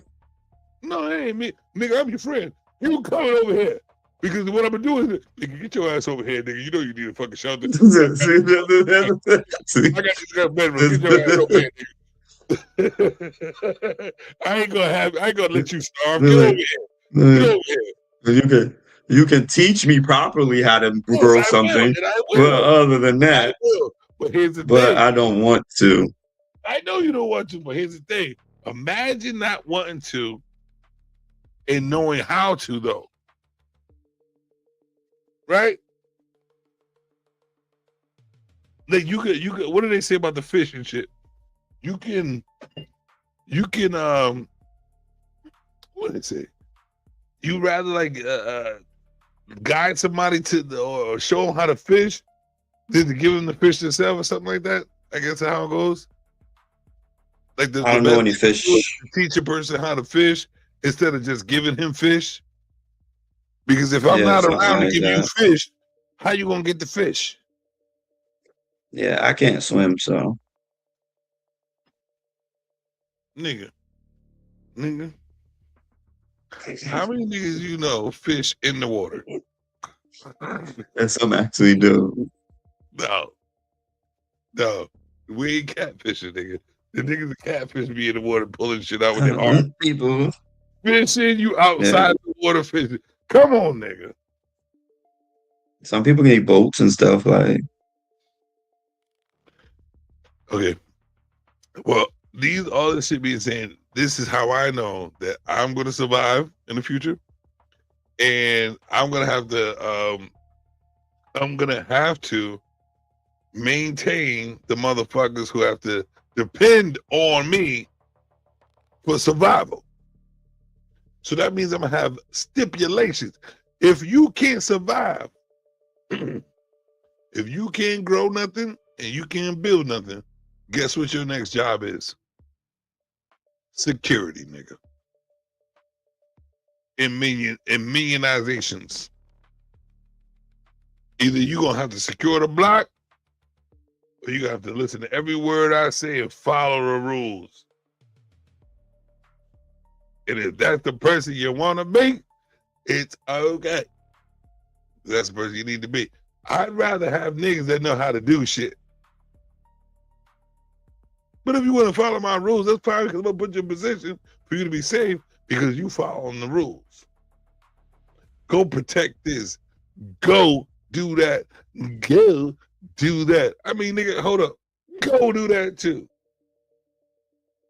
Imagine how long that's gonna last before you try to take over my empire because you mad that I'm giving you all the motherfucking shit to do. See, that's why you need to be an asset, because if you're not an asset, you're gonna end up being an ass and set up some bullshit for me to fail.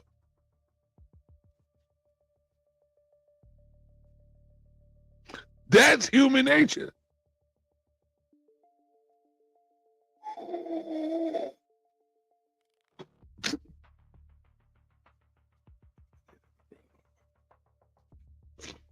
I'm just saying. I know my whole thing is this, bro. Being a theories conspired type person,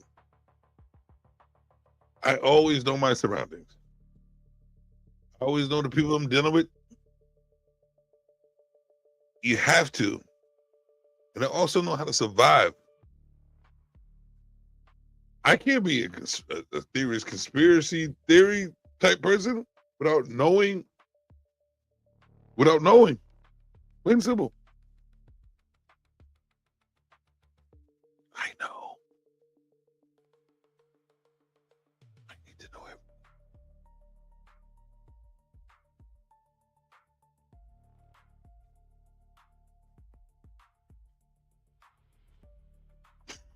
I look horrible, and this is why I want to show my face. You look horrible. Look horrible. This is bad. Horrible. Gosh. Cheers to the two people watching. Oh, man. I didn't drink today. I did. I had to. And I'll be straight transparent. You know what I don't like? I don't like doing shows with people watching me in the background.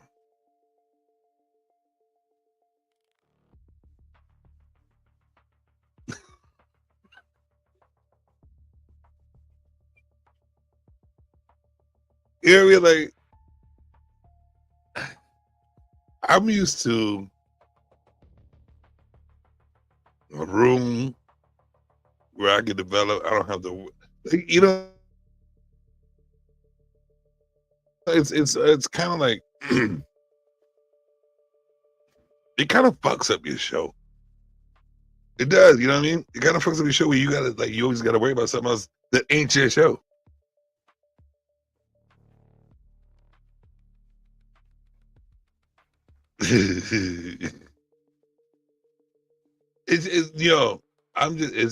It's part of the business, man. It's really part of the business, and I think that's why my content has been like really limited, and I haven't really been on, because there's no time for me to just be on my shit. For me, there's always like background noise, maybe background eyes. Just background. Why are you back around? You know what I mean? Like, it's just what it is. Yeah, I understand, but I'm not used to it. That's the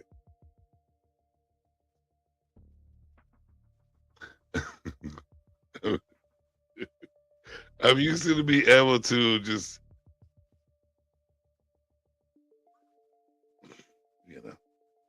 but I guess it's a new day. It's a new age. I'd rather just have my me time to do this and not worry about like squealing and squeaking and just talking and eyes. It just takes away from the content. To be honest with you, because it's a worry thing. So I would make a suggestion. maybe go back to a small green screen and what green screen? It only makes images in the background. It doesn't take away from the background.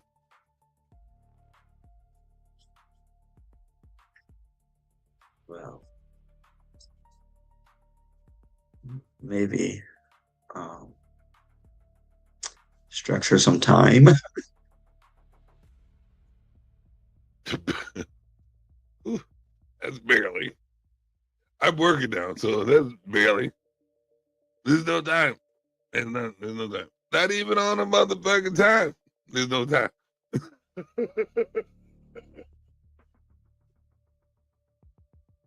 I don't know. I know there's gonna be some wild times. Wild times. Yeah. I am gonna bring back the All Natural Gym Show, where I'm just being me. But I'm gonna try to structure it a 30-minute joint. Each subject. Like I'm gonna say talk 30 minutes about women, 30 minutes about men, 30 minutes about my day, 30 minutes about a topic, and I'm gonna put it that way so it can be what it is. And then at the end of those 30 minutes spectrums, it's gonna be panel open. And to see what it is, because I only got like the most time is 6 hours. I ain't got 6 hours all day to do nothing. Oh no, online. But I do want to do a structured joint where it just be staying to the status quo of what it should be, and then open up the panel, and that's when it's free time. But I really do need to do some structured shit. You know what I mean? Because I need, if I want to go further in this shit, I need my view hours, and then we're down, what I'm at, 730, and we need 3,000, bro. I got 27 to go. 27 what? No, 7. I got 23. 2,300 to go. That's a lot. Minutes? View hours. Oh, my subscription minutes. Is on point. My subscription is above what it's supposed to be. The viewing hours is low, low. And when we first started, all I needed was 500. And then when I got out, they added to be 3,000. I was like almost there. Because people, they raised the bar. They raised the bar, yeah. To what people are doing. Because they're making it. People were making. It was easy to make the money with that. Yeah. So they're making it harder for people to make the money. They're making you do more. It's not even hard because less. Once you join a clan, they help you get your view hours. And everybody's become monetized. Me, I ain't part of no fucking clan, and I refuse because y'all niggas suck. Like, them niggas suck. You gotta stick to a narrative. You gotta work for it. I'm not a work for a nigga motherfucker. They all working for niggas, and I understand that. It's YouTube and it could be a way. It could be a way to get paid quickly, but you know how we are.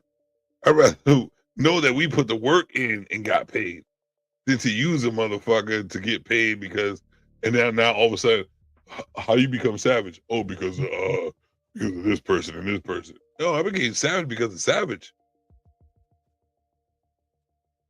And that's the only reason why I haven't buckled down and got into no group shit. Because I could easily, hey, yo, fatty, let me get down with the crew. And I monetized the next day. Nah, I'm good. I already built it from scratch. And half of the motherfuckers that I could have got down with are doing the shit that I've been doing. Right? Ooh. They just now doing the shit that I've been doing. Fucking. Oh, shit. That fucking Dak is on fire, yo. Yeah, man. I was picking up anchors and shit. It's not like everybody. I'm picking up mad sandwiches. Anchors. Sandwiches. How many anchors you pick up a day? Oh. Well, there was a couple 500 ones I was moving around. And then 500 ones or 500 times? 500-pound anchors, couple, Like 2 or 3? 2. And then I was picking up I was just running around with a 50-pound one. Can that equate to like 2,000 sandwiches? Oh, anchors, actual anchors. Anchors, yeah. I work for a boating company. So just, the anchors that you have to stick in the bottom to hold the boat. Yeah, or those things. So Hey, I got a boat. yeah, and maybe I could give you that anchor. I need one. Mine broke. Yeah, I'm not gonna give it to you. You have to actually pay for it. But I'm just I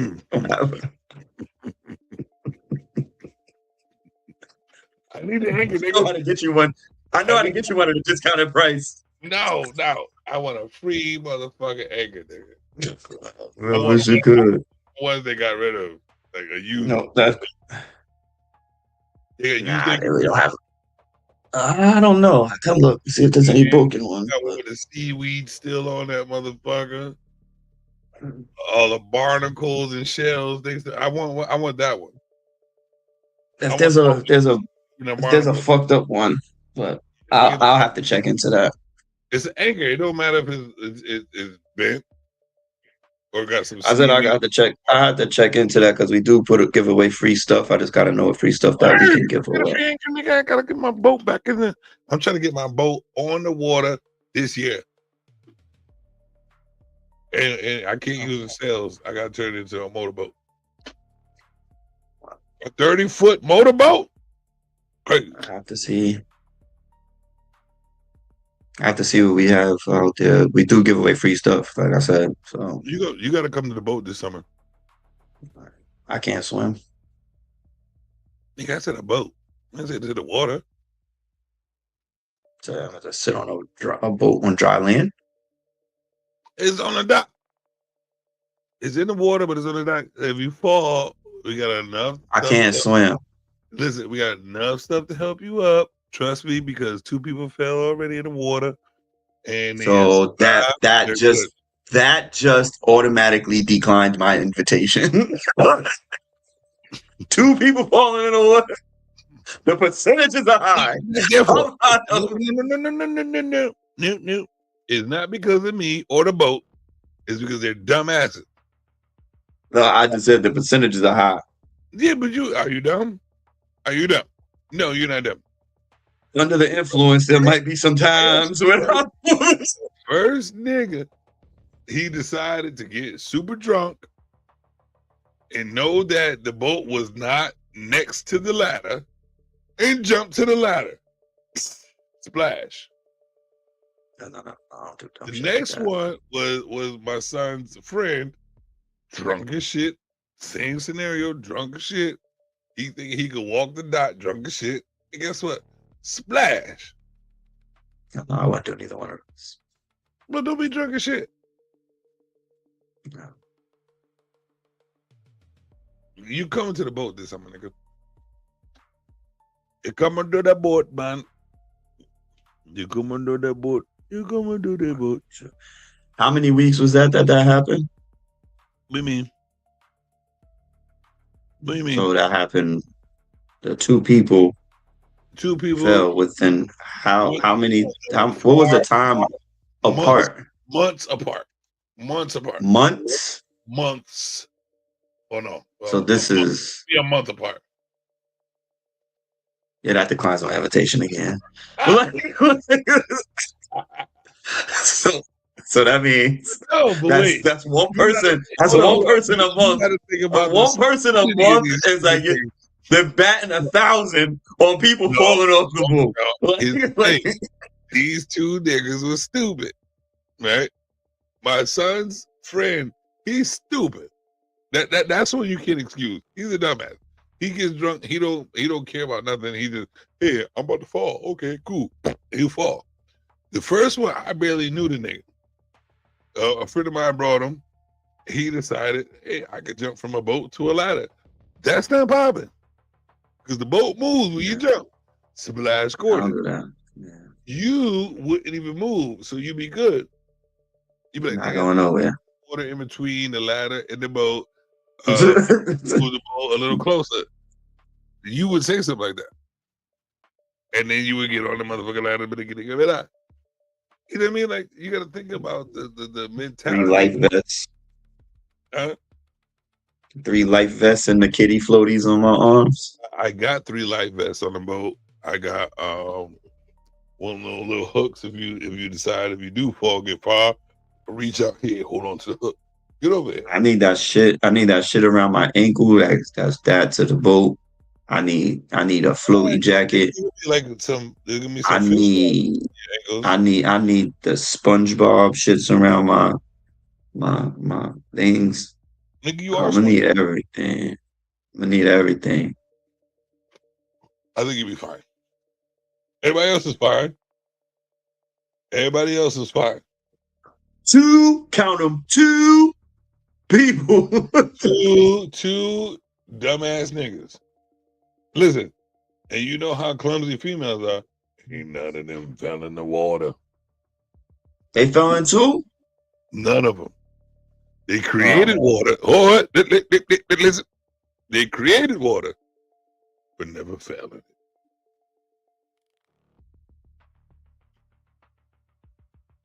That declines my invitation once again.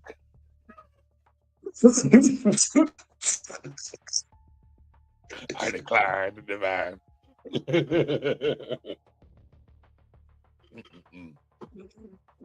I gotta work in the morning.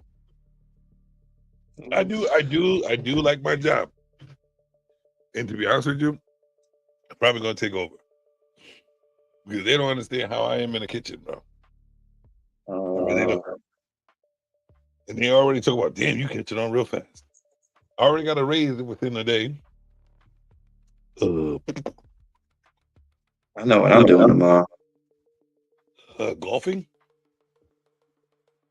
And then being bored? Yes. I won't be bored. Hey, look. I will not be bored. Hold on, let me see if I can show you something, right? I will not be bored tomorrow. Wires away. But right here, right? Guess what I have? We got boxing coming on. Oh, Benavidez versus Ramirez tomorrow. Guess what I have right here? 1, 2, 3, 4. I got 4 shelves. You hear me? Am I saying loud enough? I got 4 shelves of oxygen, natural resources that I developed from scratch, from a little seedling. I have plants growing that I planted. It's mind-boggling when you are able to be when you can plant things and they grow and you see them continuously growing. It's like you're a dad of plants and watching them grow. I can't watch my own kids grow, but I'm gonna watch these goddamn plants grow. Planted something before. With him? It's dead now. Yeah, that's what I'm saying. I got bud babies.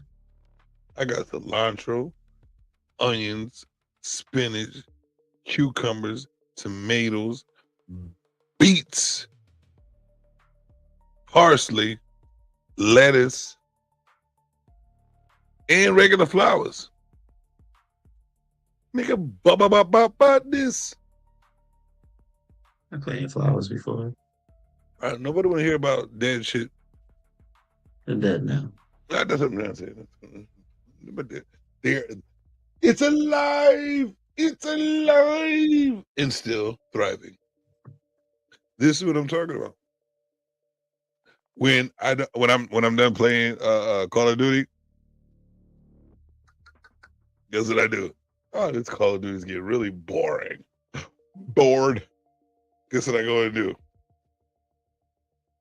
I do some natural shit. Check on my plants. Change the soil. Create liquids that purifies the soil. Nigga. When my girl be like, what can I do with these peppers? Like the seeds. I'm about to no. Guess what I can do? Make a plant. These potatoes. Guess what I can do? Make a plant. Let me throw it. No. Make a plant.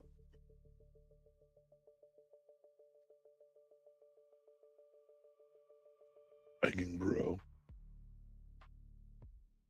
I'm an asset in the long run.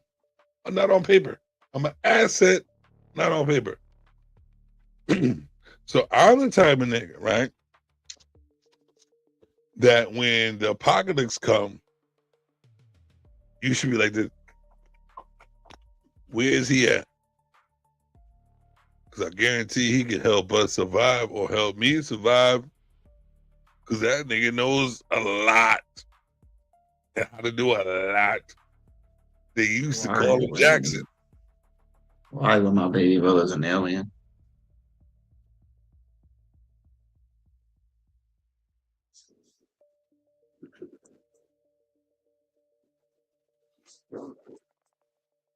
I can't really argue with that. But what I could say is they ain't growing no cilantro out of space.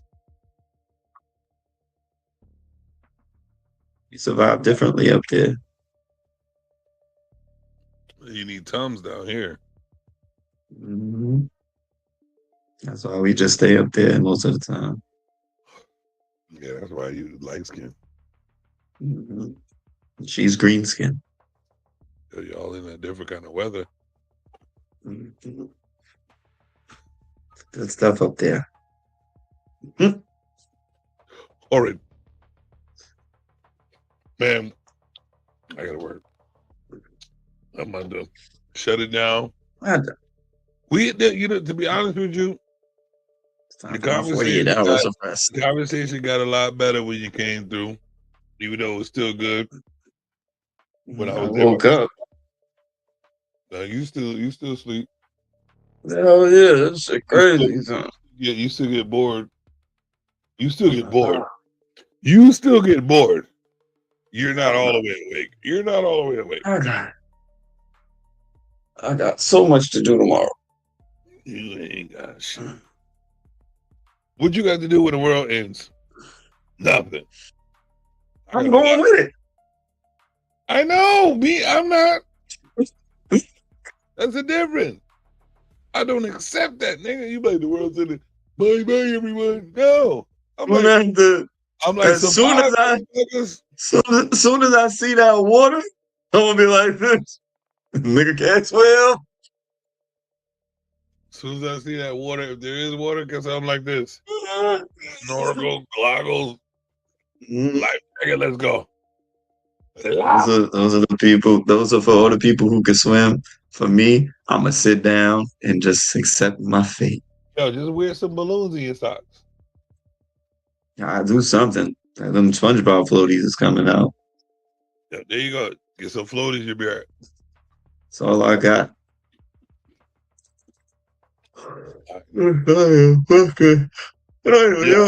So bad. See? I should have put on some makeup or something.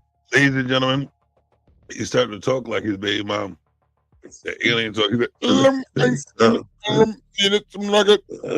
the way she talked. Over Thanksgiving dinner, she was talking that way. It was a wild week, man.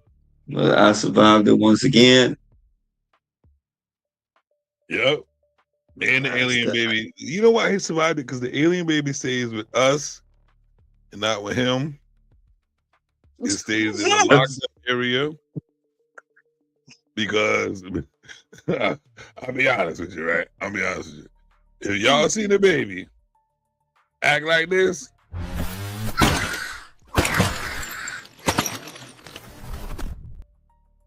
over a grape, nah.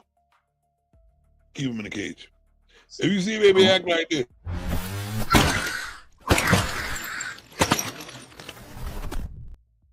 because you told him to say hi, because you told it to say hi, no. Why would you upset him?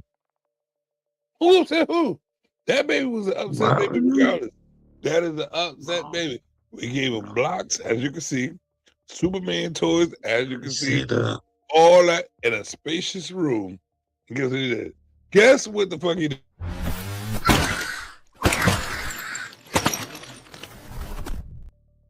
Andrew on the motherfucking walls. Andrew Not on the expanding walls. his mind. He just Not trying to expand his mind. them shits. He's already surpassed that level of what you're giving him. What is he doing? He's already surpassed that level He keeps mentally and Are you my daddy? That's what he keep asking us. How the fuck is he mentally sound? He don't know who his daddy is. Knowing it's you, he 'cause knows y'all who look his alike. daddy is.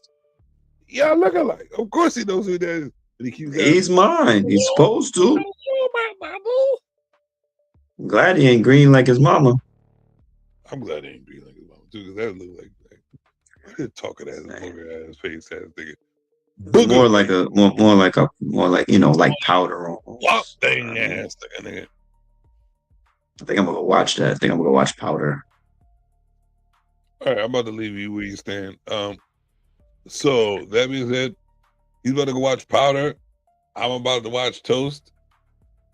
And I'm a man about mine. So Powder Toast Man coming up. That is really good though. Really good. Confection powder and toast on bread. Really good. How do I say goodbye to them sandwich ass niggas? All right.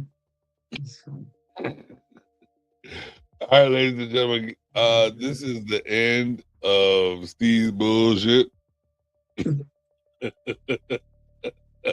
He's tired. So you know what the fuck he's talking about, right? You know how tired niggas don't know what the hell he's talking about. That's not theories conspired. It's a fact. When niggas get tired, they start saying anything. And luckily, I've been drinking, so I haven't gotten to that tired saying anything yet. I'm like 5 minutes away from it though, because I'm about to go to bed. I gotta work.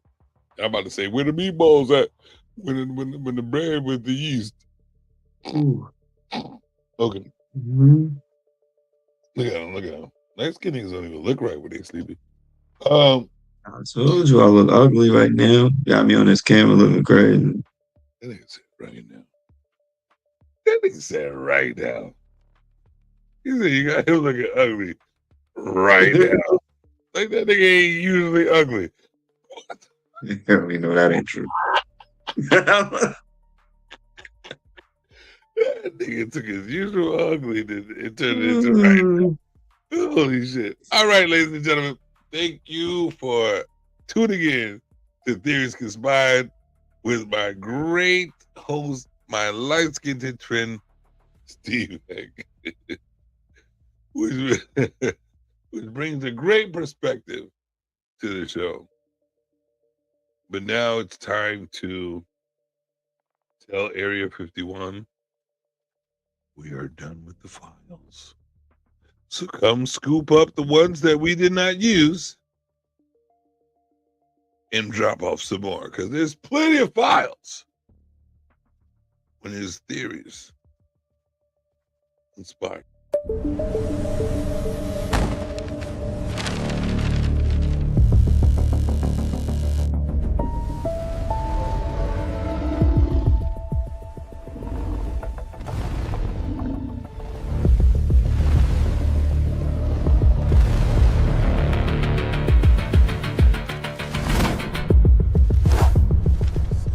I get